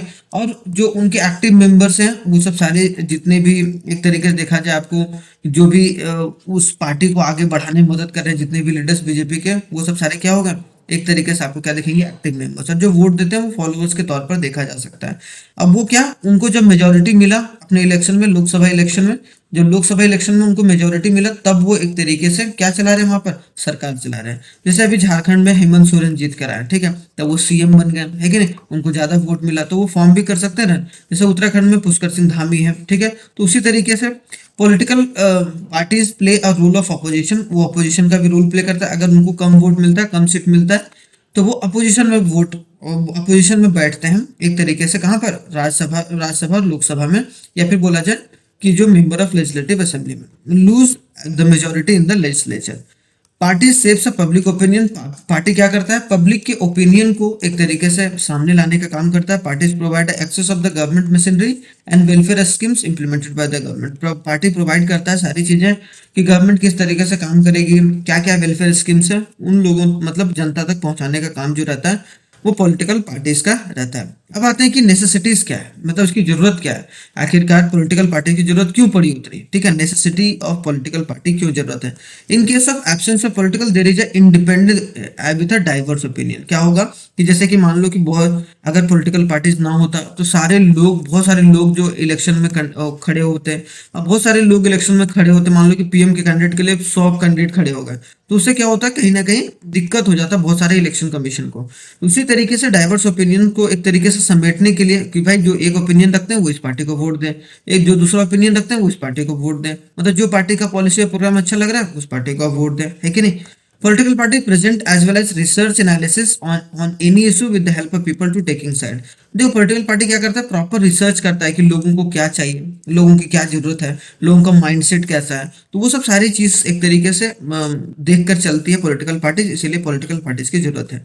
As societies are complex, society क्या है, कॉम्प्लेक्स है, so the opinion need an agency. तो ओपिनियन के लिए एक एजेंसी की जरूरत होती है, मतलब एक एक एक इंस्टीट्यूशन की जरूरत होती है, such as political parties to a club various issue different matters. जैसे क्लब होता है कि नहीं, बड़े लोगों का अलग क्लब होता है, मिडिल क्लास लोगों का अलग क्लब टाइप में होता है, तो सबका अलग अलग एक जोनर बना हुआ है। अब एक ही जोनर में सारे लोग जो है फिट नहीं हो सकते, इसीलिए एक तरीके से पार्टीज क्लब के जैसा काम करती हैं, वैसा आप बोल सकते हैं। The rise of political party is directly link with the rise of representative democratic. अगर कोई भी पॉलिटिकल पार्टीज बढ़ रहा है, जैसे कि मान लो कि आम आदमी पार्टी हो गया या फिर दूसरी बड़ी पार्टी जो है, वो छोटी छोटी पार्टी जो है वो निकल के आ रही है, बढ़ रही है, इसका मतलब क्या हो गया कि एक तरीके से डेमोक्रेसी को दर्शा रहा है। क्या दर्शा रहा है, डेमोक्रेसी का, कि we the people for the people and by the people, ठीक है। तो वो सब मतलब क्या है कि हम लोग पीपल के लिए काम करते हैं, सारी चीजें जो हो रही हैं वो पीपल्स के लिए हो रही है। तो ये देखिए पार्टी के जितने भी हैं, जैसे जीएमएम है, बीजेपी है, कांग्रेस है, ठीक है, फिर बीजू जनता दल है, बहुत सारे अकाली दल है, बहुत सारे जो है स्टेट और नेशनल पार्टी आते हैं, ठीक है। उन सब सारे के नाम को भी हम लोग देखेंगे। नेसेसिटीज हो गया, तो ये चीज कंप्लीट हो गया। अब आते हैं कि पार्टीशन। मैंने वहां एक बात बताया था, पार्टीशन। पार्टीशन कौन क्या होता है भाई, partisan a person who is strongly committed to a party, a group or a fraction. जैसे कि मान लो कोई बंदा है, एक बंदा है ए, वो क्या कर रहा है, वो बीजेपी को सपोर्ट कर रहा है, ठीक है, बीजेपी को एकदम दिलो दिलो जान से स्ट्रांगली कमिटेड है कि मैं भाई वोट जो होगा वो बीजेपी को ही दूंगा। तो partisanship is a marked of tendency to take a side and inability to take a balance view on an any issue. अगर ये मान लो कि एक ने अंधभक्त अगर बन जाए, जैसे कि कांग्रेस का अगर कोई बंदा जो है वो अंधभक्त तरीके से जो है कांग्रेस को सिर्फ वोट दे रहा है या सिर्फ बीजेपी को सिर्फ वोट दे रहा है, वो ये नहीं देख रहा है कि कांग्रेस अच्छा काम कर रही है कि नहीं काम कर रही है, वो सिर्फ अंधभक्त तरीके, तो उसको हम लोग बोलेंगे पार्टीशन, ठीक है। वो स्ट्रांगली कमिटेड विथ चाहे कुछ भी हो जाए हम उसी को वोट देंगे, ठीक है। तो ये सब सारी चीजें क्लियर हो गए, यहाँ पर कोई दिक्कत नहीं, कोई परेशानी नहीं। अब आते हैं इन डेमोक्रेसी लाइक इंडिया। अगर इंडिया में डेमोक्रेसी देखा जाए तो constitution provides a right to form a association. क्या करती है कि हमें एक तरीके से डेमोक्रेसी क्या देती है हमें, संविधान, मतलब अब संविधान हमें एक तरीके से जो कॉन्स्टिट्यूशन है वो हमें right to formation of association, हमें अधिकार है कि हम ग्रुप ऑफ पीपल्स का एक तरीके से एक एक ग्रुप्स ऑफ पीपल का एक ग्रुप हम लोग एक तरीके से बना पाए, और जिसका नाम हम लोग पार्टीज वगैरह कोई भी पर्टिकुलर पार्टीज का नाम दे सकते हैं, और हम लोग इलेक्शन में कॉन्टेक्ट करा सकते हैं, मतलब इलेक्शन कंडक्ट करा, मतलब इलेक्शन में हम लोग भाग ले सकते हैं। तो there exist as many 750 political parties which are registered under election of commission of India. जो इलेक्शन कमीशन ऑफ इंडिया है ईसीआई के अंदर, वो 750 पॉलिटिकल पार्टीज हैं जिन्होंने अपना नाम जो है रजिस्टर करा रखा है। लेकिन out of 750 only a few are actively participating in the democratic politics. लेकिन ऐसा नहीं कि 750 ने रजिस्ट्रेशन करा रखा है तो वो सारे जो है वो एक्टिवली काम कर रहे हैं, उसमें से बहुत कम है जो एक्टिवली एक तरीके से वो इलेक्शन लड़ रहे हैं। गेंड ऑफ पॉपुलैरिटी, उसमें से बहुत सारे लोग हैं जो जिन्होंने पॉपुलैरिटी को गेन किया over a period of time, ठीक है। तो ये चीज जो जनता से ज्यादा कनेक्ट कर पाया, जो पीपल से ज्यादा कनेक्ट कर पाया, वही जो अपनी पॉलिटिकल पार्टीज को आगे ले जा पाया है, ठीक है। तो ये चीज याद रखिएगा, इंपॉर्टेंट है पार्टीशन के बारे में। अगर देखा जाए यहाँ पर आगे आते हैं, तो यहाँ पर क्या बोला गया भाई कि वन पार्टी कि based on the practice across the world currently we have three types of party system कि पार्टी सिस्टम कितने हैं। तो एक तरीके से पार्टी सिस्टम कितने, थ्री है। कितने पार्टी सिस्टम है भाई, तो एक तरीके से कोई भी पूछेगा तो पार्टी सिस्टम कितने, तो पार्टी जो सिस्टम है वो आपको थ्री देखने को मिलेंगे। एक है वन पार्टी सिस्टम कि वैसा वैसा कंट्री जहां पर एक पार्टी सिस्टम है, ठीक है। फिर दूसरा बोलेगा टू पार्टी सिस्टम, जहां पर वैसा देश जहां पर दो पार्टी है, ठीक है, उससे ज्यादा पार्टी नहीं है। उसके बाद थर्ड दिखेगा मल्टी पार्टी सिस्टम, जैसा कि भारत है, ठीक है। जैसे कि वन पार्टी गवर्नमेंट, जैसे कि चाइना है, चाइना में एक ही पार्टी, अपने बंदे को ही अलग अलग बार अलग अलग तरीके से खड़ा किया जाता है, लेकिन वो अलग अलग मतलब जो है अलग अलग पार्टी वहां पर बनने नहीं दिया जाता है। तो नॉर्थ कोरिया और जो चाइना है वो एक तरीके से एग्जांपल है वन पार्टी गवर्नमेंट का। Although there is a legal provision of formation of political parties and there is no free and fair competition of power. यहाँ पर क्या होता है, अगर मान लो कि एक ही पार्टी है और एक ही पार्टी से अलग अलग बंदे जो हैं खड़े हो रहे हैं, तो आपके पास चांस ही नहीं है ना कि आप दूसरे पार्टी को वोट दें, क्योंकि एक ही पार्टी है पूरे पूरे आपके देश में। तो एक पार्टी जहां रहेगा वहां पर एक तरीके से फ्रीडम मतलब कंपटीशन ऑफ द पावर और फ्रीडम जो है वो एक तरीके से चला जाता है। पीपल्स को जो है वो चॉइसेस नहीं रहता है, and hence it is not good for democracy, और ये डेमोक्रेसी के लिए अच्छा नहीं है। इसीलिए जो है वो एक तरीके से चाइना और नॉर्थ कोरिया को डिक्टेटरशिप टाइप में माना जाता है, क्योंकि वहां पर एक तरीके से इकलौता एक बंदा है जो पूरे सिस्टम को चला रहा है। टू पार्टी गवर्नमेंट में क्या होता है भाई, in this type of competition are largely competition between the two major parties. यहाँ पर क्या, जो दो बड़े बड़े पार्टीज हैं, मेजर पार्टीज हैं, उनके बीच में ही कंपटीशन है, ठीक है। लार्जली ज्यादा उन दोनों के बीच में कंपटीशन रहता है, जैसे कि United states of America and United kingdom. यहाँ पर जनरली क्या देखने को मिलेगा आपको, यूके और यूएसए में, कि यहाँ पर एक तरीके से आपको दो ही पार्टी है, ठीक है। अब दो ही पार्टी है, अब वही दो पार्टी जो है इलेक्शन लार्जली एक तरीके से कंडक्ट कराते हैं। तो यहाँ भी कंपटीशन है, डेमोक्रेसी है, लेकिन जो है वो तरीके से चॉइसेस जो है वो लिमिटेड यहाँ पर भी देखने को मिलेंगे आपको, ठीक है। सेवरल स्मॉल पार्टीज हैं exist win a few seats but election but a competition for a larger number of seats among the two. लेकिन जो स्मॉल पार्टीज हैं, लेकिन उनका जो तवज्जो है वो ज्यादा एक तरीके से नहीं है, कुछ कुछ सीटें जीत पाती हैं, वो ज्यादा सीट नहीं जीत पाती है। मल्टी पार्टी इंपॉर्टेंट है, multi party system more than two parties compete power in the election and each have a reasonable chance, और सबकी रीजनेबल चांस होती है। जैसे इसका बहुत अच्छा एग्जांपल है इंडिया। इंडिया में बहुत सारे पार्टीज देखने को मिलेंगे जिन्होंने समय समय पर एक तरीके से, जैसे ममता बनर्जी का अलग पार्टी है, अरविंद केजरीवाल का अलग पार्टी है, बीजेपी है, कांग्रेस है, ठीक है, फिर सपा है, ठीक है, जो अखिलेश यादव का पार्टी है। तो बहुत सारी जो पार्टी है वो आपको मल्टी पार्टी सिस्टम देखने को मिलेगा हमारे देश में, और जो एक तरीके से डेमोक्रेसी में एक तरीके से मेजर रोल प्ले करता है। तो एक तरीके से हमारा देश जो है वो लार्जेस्ट डेमोक्रेसी के तौर पर और ओल्डेस्ट डेमोक्रेसी अमेरिका को बोला जाता है, ठीक है। तो याद रखिएगा, इंपॉर्टेंट है। आगे बढ़ते हैं, तो ये इंपॉर्टेंट है, याद रखिएगा। टाइप्स ऑफ पॉलिटिकल पार्टीज कितने हैं भाई। अब डेमोक्रेसी में अगर देखा जाए तो follow federal system. Federal system का मतलब क्या होता है कि जैसा कि मान लो कि ऊपर एक सेंट्रल लेवल पर अलग होगा भाई, सेंट्रल लेवल पर मतलब जो लोकसभा और राज्यसभा का इलेक्शन अलग होगा। मतलब जनरली लोकसभा के इलेक्शन के थ्रू एमपी को चुना जाता है, जो लोग चुनते हैं। फिर नीचे आ जाओ तो सीएम का चुनाव होगा, फिर ठीक है, मतलब जो एक तरीके से मिडिल लेवल पर होगा, जो कि क्या होगा, स्टेट लेवल पर होगा। एक होता है लोअर लेवल पर, जो कि एक तरीके से पंचायत वाला चुनाव होता है कि नहीं, पंचायत हो गया, म्यूनिसिपैलिटी हो गया, वार्ड हो गया, ठीक है, पंचायत हो गया, म्यूनिसिपैलिटी। तो ये सब एक तरीके से आपको क्या देखने को मिलेगा, लोअर लेवल में एक तरीके से देखने को मिलेगा। तो फर्स्ट टाइप होता है include those party whose presence is limited, जिसका प्रेजेंस जो लिमिटेड रहता है, and only to federal units of the state and they called a state party. उसमें क्या होगा, एक स्टेट पार्टी होता है और दूसरा होता है नेशनल पार्टी। मतलब सिर्फ एक एक पार्टी होता है कि ज्यादा सारे स्टेट्स में वो इलेक्शन नहीं लड़ता, कुछ पार्टी में इलेक्शन, कुछ स्टेट में इलेक्शन लड़ता है, जैसे कि आम आदमी पार्टी, ठीक है। आम आदमी पार्टी को नेशनल पार्टी का अधिकार दे दिया गया। अभी हम बात करेंगे कि कब जो होता है वो पार्टी नेशनल पार्टी बनता है, कब जो पार्टी है वो स्टेट पार्टी बनता है। सबको ऐसा नहीं है कि स्टेट पार्टी और नेशनल पार्टी का दर्जा दे दिया जाएगा। सेकेंड होता है कि whose presence across the most of the state. वैसा वैसा जो एक पार्टी रहता है जो कि सारे, जैसे बीजेपी और कांग्रेस है, तो बीजेपी और जो कांग्रेस है वो हर एक पार्टीज में एक तरीके से मतलब हर एक स्टेट में इलेक्शन लड़ती है। तो एक तरीके से इसको हम लोग नेशनल पार्टी बोल सकते हैं, ठीक है। नेशनल अब बोलते भी हैं नेशनल पार्टी, लेकिन स्टेट पार्टी जो एक या दो स्टेट में, जो कुछ कुछ स्टेट में एक तरीके से अपनी जो प्रेजेंस है वो दिखाई देती है, ठीक है। तो उसको हम लोग स्टेट पार्टी का दर्जा देंगे, जैसे कि ममता बनर्जी वाला है, ठीक है। अब थोड़ा थोड़ा वो एक तरीके से अलग अलग स्टेट्स में इलेक्शन लड़ रही हैं, लेकिन एक तरीके से हम लोग उसको भी स्टेट पार्टी के तरीके से देखेंगे, ठीक है। नेशनल पार्टी का भी दर्जा उसको मिला हुआ है, तो वो भी देखेंगे हम लोग थोड़ा सा। अब जो होगा वो सब सारा चीज जो होगा वो लोग नेक्स्ट वाले पार्ट में देखेंगे, जो पार्ट 2 होगा, ठीक है, ताकि यहाँ से आपको पता चल पाए। पार्ट 2 में जो होगा स्टेट पार्टी और नेशनल पार्टी, ठीक है, स्टेट पार्टी और नेशनल पार्टी के बारे में डिस्कस करेंगे।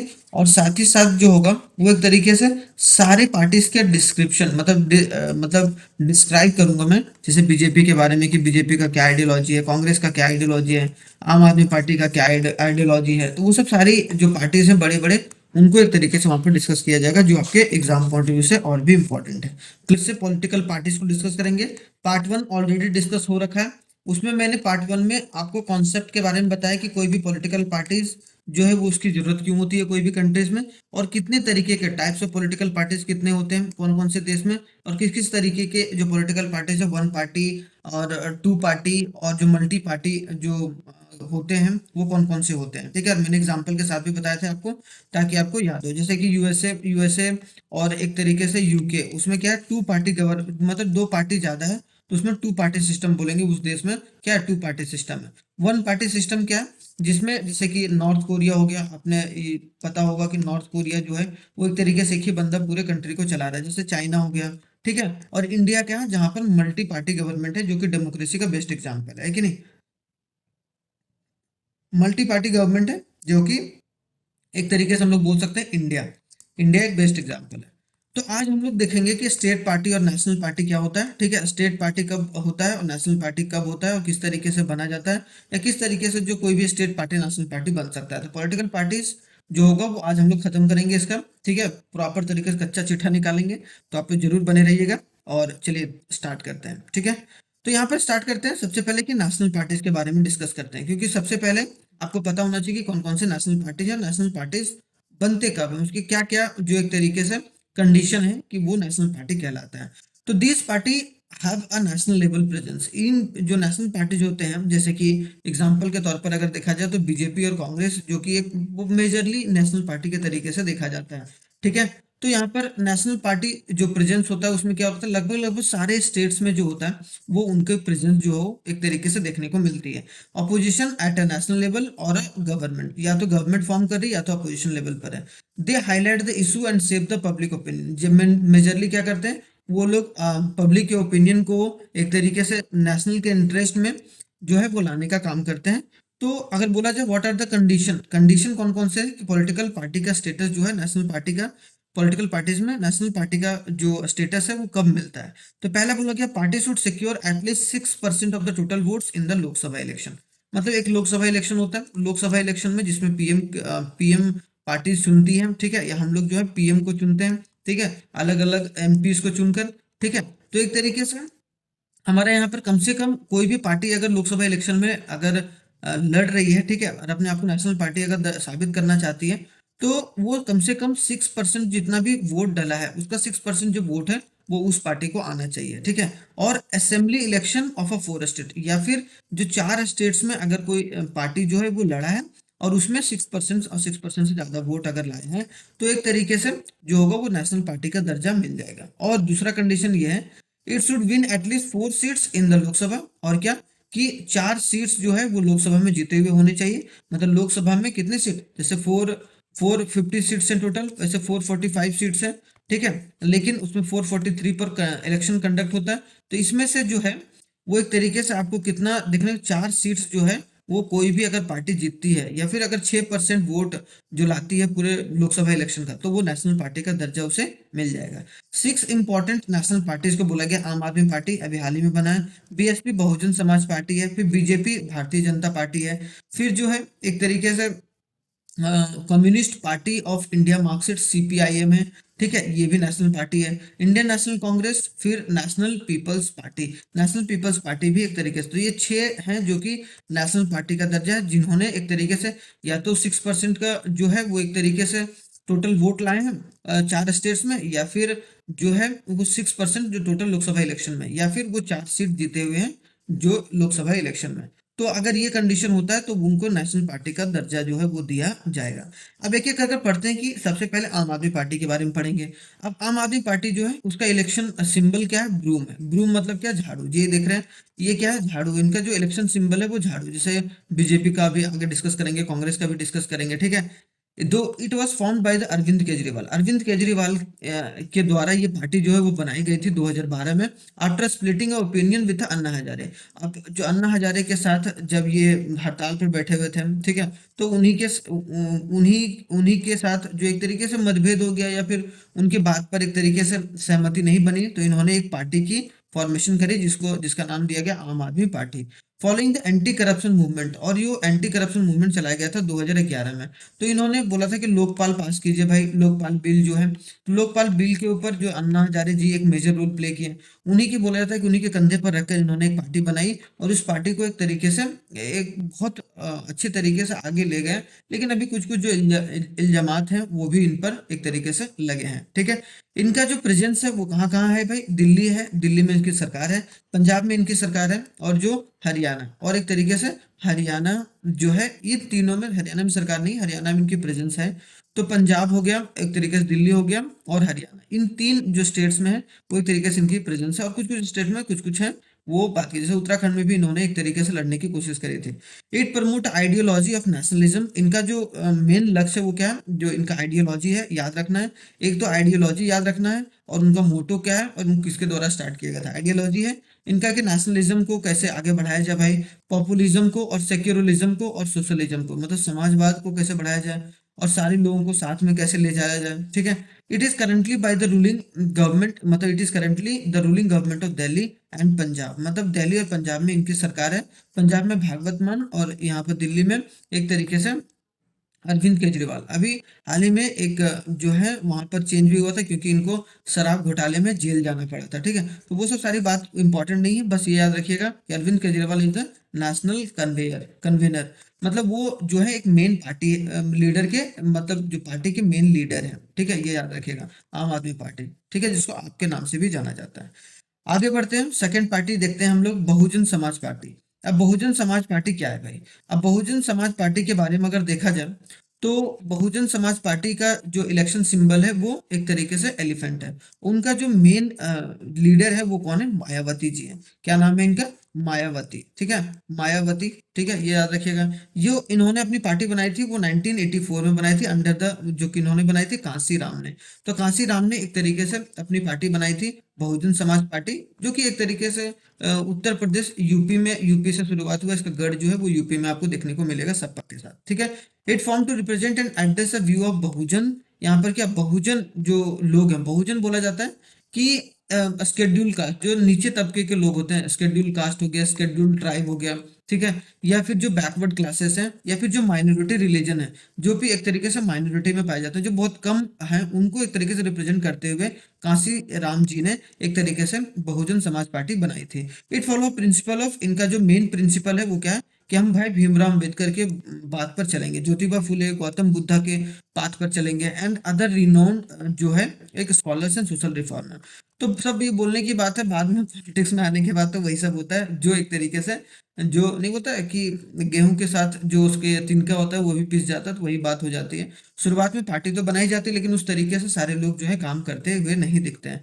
इट प्रमोट आइडियोलॉजी, इनका जो आइडियोलॉजी वो क्या है कि सोशल इक्वालिटी समाज में। क्यों? क्योंकि ये जो है वो लोअर क्लास पीपल को, मतलब लोअर जो क्लास पीपल है, ठीक है, उनको एक तरीके से रिप्रेजेंट करने के बारे में ये इन्होंने शुरुआत करी थी अपनी पार्टी की। इसलिए इनका जो आइडियोलॉजी है वो सोशल इक्वालिटी है, सोशल जस्टिस और सेल्फ रिस्पेक्ट, कि सेल्फ रिस्पेक्ट समाज में कैसे किया जाए। मेन बेस जो है इसका यूपी है, और कुछ जो प्रेजेंस है उसको मध्य प्रदेश में, छत्तीसगढ़ में, और दिल्ली में, और पंजाब में, ठीक है। तो ये चार स्टेट, ये 5 स्टेट्स में जहां पर एक तरीके से बहुजन समाज पार्टी जो है एक्टिवली काम कर रही है।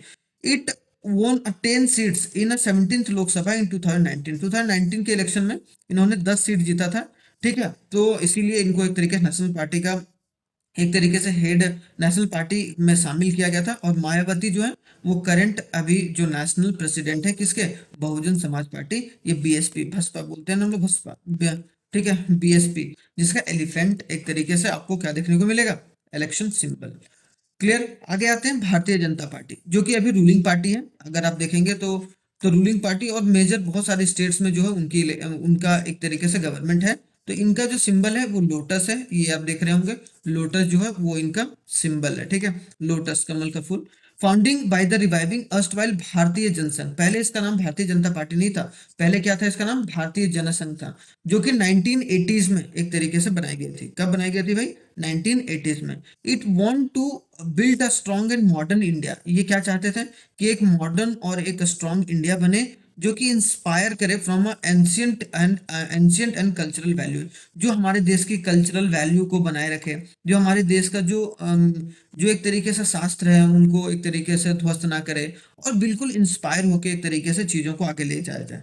It is a right wing party, ये एक राइट विंग पार्टी है, एक लेफ्ट विंग पार्टी होता है ना, एक राइट विंग पार्टी, तो हमेशा ये राइट विंग पार्टी रहे। Promote a concept of cultural nationalism, और ज्यादातर ये जो हिंदुत्व का उनको फॉलो करते हैं, क्योंकि हमारा देश जो हिंदुस्तान है वो एक तरीके से हिंदुत्व वाला देश है, तो इनका ये मानना है, ठीक है, ये हमारा मानना नहीं है, ये पार्टीज का मानना रहता है, ठीक है, कि ये हिंदुत्व को ज्यादा फॉलो करता है। लेकिन गवर्नमेंट में आने के बाद कोई हिंदू और कोई मुसलमान, कोई सिख, कोई ईसाई, वो सब सारा नहीं होता, सबको इक्वल ही मानना पड़ता है, ठीक है।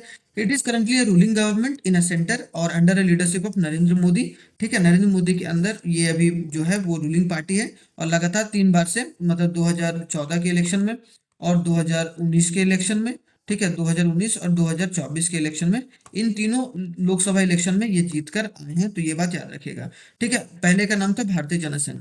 It was leading party of National Democratic Alliance, और यहाँ पर क्या, एनडीए, जैसे कि होता है ना कि अगर बीजेपी इकलौते तरीके से अगर लड़ रही है तो हम लोग क्या बोलेंगे, वो बीजेपी इलेक्शन लड़ रही है। लेकिन अगर जो है एनडीए का बोलते हैं नेशनल डेमोक्रेटिक अलायंस, इसका फुल फॉर्म जरूर याद रखिएगा, नेशनल डेमो। अगर बीजेपी के साथ और सारी पार्टी साथ में मिलकर अगर कोई सरकार बनाती है, और अदर पार्टीज मिलकर अगर कोई सरकार बनाती है, तो हम लोग उसको क्या बोलते हैं, एक तरीके से एनडीए, मतलब बीजेपी के साथ जिसका जो हेड है वो कौन कर रहे हैं, जेपी नड्डा, ठीक है, जेपी नड्डा जो है वो भी एनडीए के अलायंस के जो हेड है, National Democratic Alliance. Came to a power, अगर बोला जाए ये पावर में कब आए थे भाई, 1998 में, as the leader of National Democratic Alliance, कि अदर पार्टीज और बीजेपी और अदर पार्टीज के साथ मिलकर एक तरीके से इन्होंने सरकार बनाई थी, और बहुत सारे रीजनल पार्टी को साथ में लेकर emerge as the largest party with 303 members in 2019 election. 2019 के इलेक्शन में ये लार्जेस्ट पार्टी बन गए थे, जिन्होंने 303 जो है वो सीट लाई थी, 343 340 मतलब 343 बोल रहा हूँ, 443 सीट्स में एक तरीके से इन्होंने कितना, कि एक तरीके से 300 सीट जो है उन्होंने ये लाया था, ठीक है, 2019 के इलेक्शन में। Currently leading the NDA government, और एनडीए गवर्नमेंट का जो है वो सेंटर पर अभी लीड कर रहे हैं, जिनकी प्रधानमंत्री, जो एक प्रधानमंत्री पीएम जो है वो कौन है, नरेंद्र मोदी, ठीक है, तो ये बात याद रखिएगा, इंपॉर्टेंट है। आगे आते हैं, अब आते हैं communist party of India and Marxist, मतलब क्या, मार्क्सिज्म पर फोकस किया जा रहा है यहाँ पर, सीपीआईएम। तो सीपीआईएम का सिक्कल और जो हैमर है, देखिए सिक्कल और जो हैमर है, नहीं होता कट्टा, और जो ये हैमर हथौड़ी है, उनका ये सिंबल है, तो आप याद रखिएगा। This party was formed in 1964, इनकी जो फॉर्मेशन है वो 1964 में हुआ था, after split of communist party of India. Communist party of India पहले बनाई गई थी, उसके बाद ये स्प्लिट हो गई, उसके बाद 1964 में जो है communist party of India, Marxist जो है सीपीआईएम बन गया था। इट बिलीव दैट मार्क्सिज्म और Leninism support a socialism, democracy and secularism. ये मार्क्सिज्म बहुत बड़े स्कॉलर थे, और लेनिनिज्म, तो इनके आइडियोलॉजी को वो फॉलो करके चलते हैं, जो कि एक तरीके से किसके बारे में बात करते थे, सोसाइटी के बारे में, डेमोक्रेसी के बारे में, और सेक्युलरिज्म के, oppose the imperialism and communalism. यहाँ पर क्या कि किसी भी जो जाति को या किसी जाति को अगर अलग थलग किया जा रहा है तो उसके ये खिलाफ रहते हैं। It accept the election as useful and helpful means for securing social justice, और इनका ये मानना है कि इलेक्शन के थ्रू किसी भी जनता को एक सोशल जस्टिस मिल सकता है, अगर वो सही तरीके से अपने कैंडिडेट को चुने।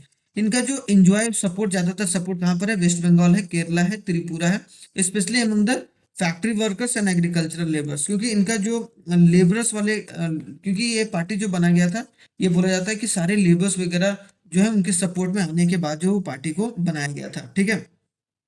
It is a critical capitalism and a new economic policy which allow us a free flow of foreign trade. इनका जो मानना है वो क्या है कि कैपिटलिज्म को फॉलो किया जाए। भाई कैपिटलिज्म मतलब क्या, कि ज्यादा से ज्यादा जो है वो एक तरीके से इंडस्ट्री बेस्ड जो इकोनॉमी होनी चाहिए, ठीक है, और नई जो इकोनॉमिक पॉलिसी है, जो कि एलपीजी रिफॉर्म हुआ था, लिबरलाइजेशन, प्राइवेटाइजेशन और ग्लोबलाइजेशन, इसके थ्रू क्या हुआ था कि हमारे देश में जो है इंडिया क्या करना चाहिए, एक्सपोर्ट और इम्पोर्ट हमेशा अधिकतर मतलब बढ़ाना चाहिए। उससे क्या होगा, एक तरीके से कैपिटलिज्म का फॉलोड होगा, जहाँ पर मतलब बिजनेस का राज होना चाहिए।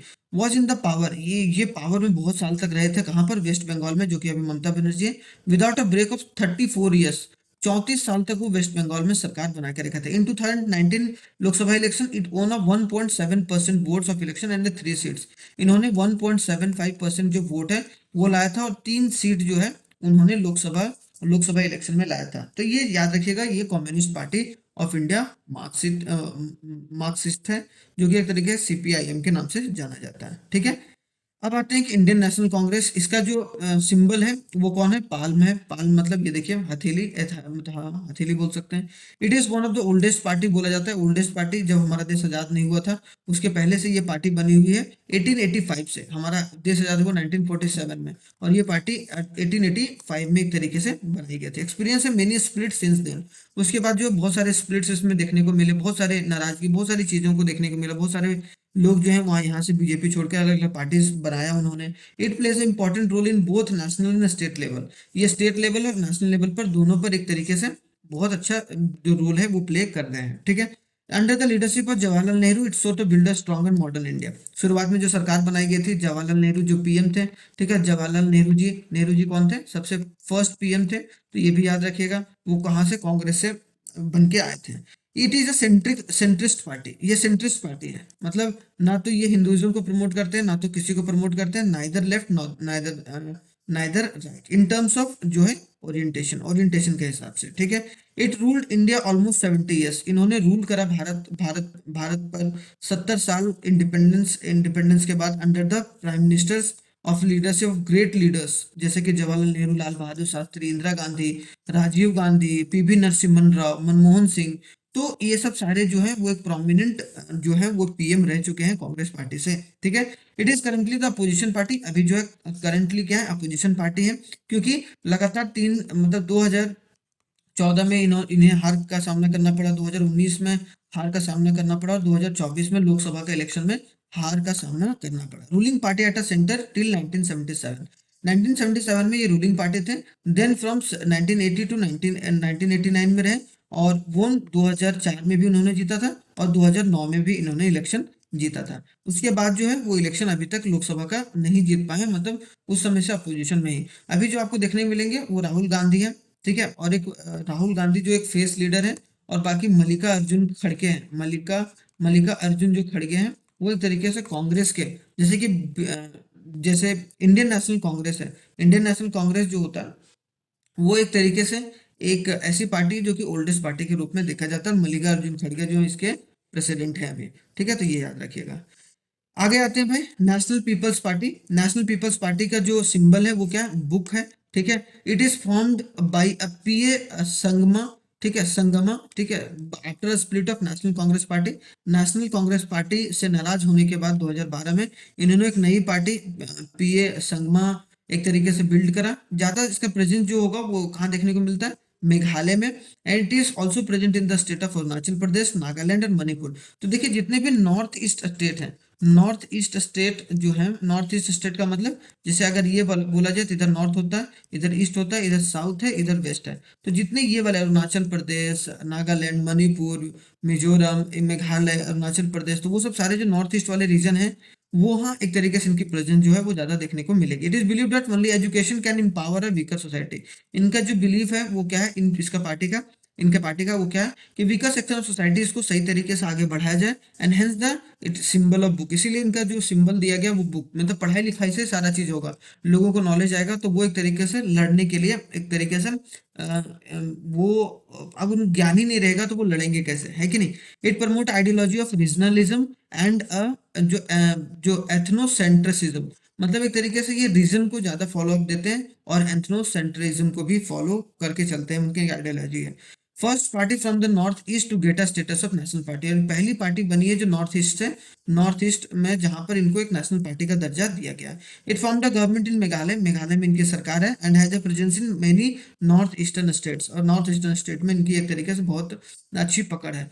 2019 में जो लोकसभा इलेक्शन हुआ था वो उसमें इन्होंने भाग लिया था, और एनपीपी जो secured 1 seat in the Lok Sabha, और इन्होंने जो है नेशनल पीपल्स पार्टी ने, एनपीपी ने एक तरीके से कितना, 1 सीट जो है वो लोकसभा इलेक्शन में भी एक तरीके से लाया गया था इनके द्वारा।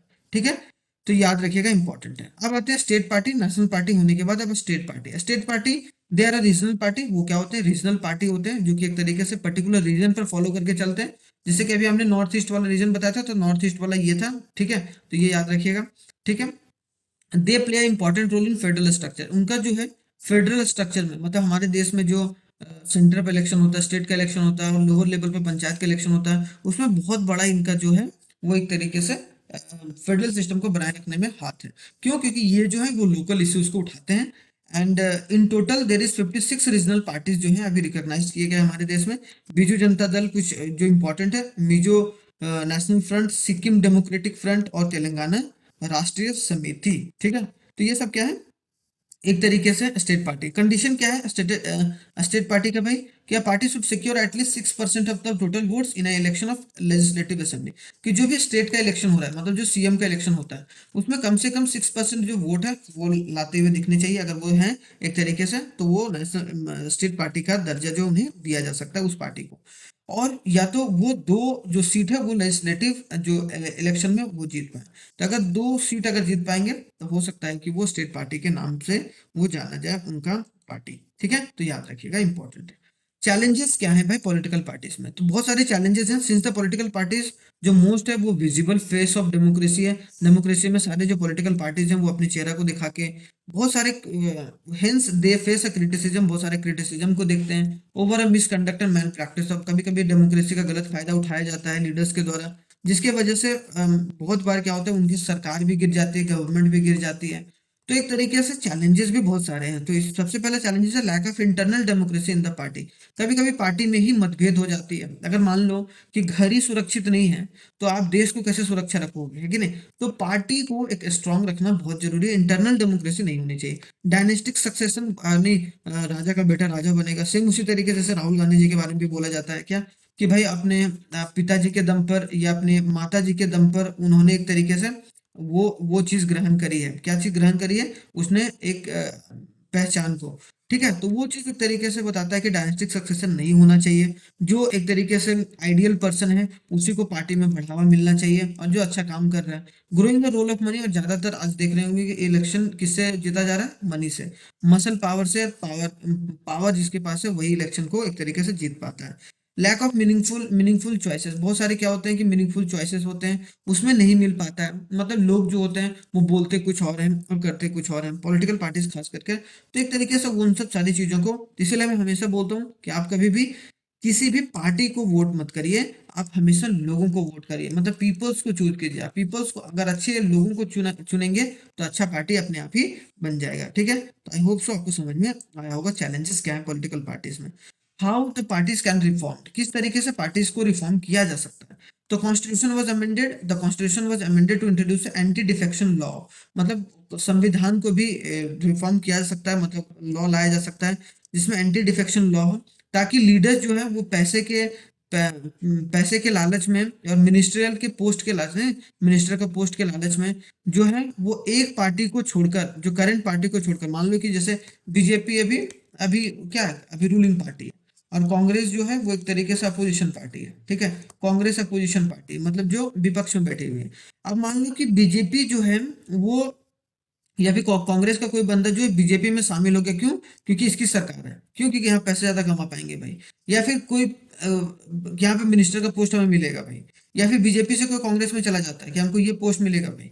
तो एक तरीके से क्या होगा कि एक तरीके से ये बंद होना चाहिए, और ये बंद तभी होगा जब एंटी डिफेक्शन, मतलब ये कानून आ जाए कि कोई भी एक पार्टी अगर ज्वाइन कर ले तो वो दूसरे पार्टी में नहीं जा सकता। अगर ये कानून आ जाए तो भी भाई मजा आ जाएगा, ठीक है। तो एक तरीके से इंपॉर्टेंट है। The Supreme Court of India mandates every candidate who's conduct election to give an affidavit of property and all the criminal cases। बहुत बार क्या होता है, बहुत सारे क्रिमिनल्स होते हैं, वो एक तरीके से अपने को बचाने के लिए पैसे पार्टीज को देकर एक तरीके से इलेक्शन लड़ते हैं। तो उनको एफिडेविट प्रॉपर्टी का और क्रिमिनल केसेस का देना चाहिए, जितने भी उनके उनके विपक्ष में वो सब सारे जो कांड उन्होंने करी है, ठीक है। तो वो सुप्रीम कोर्ट ने मैंडेट कर देना चाहिए, सारे जो बंदे हैं उनको ये काम करना चाहिए। तीसरा है election commission passed an order making a mandatory for the parties to hold the internal election file income tax.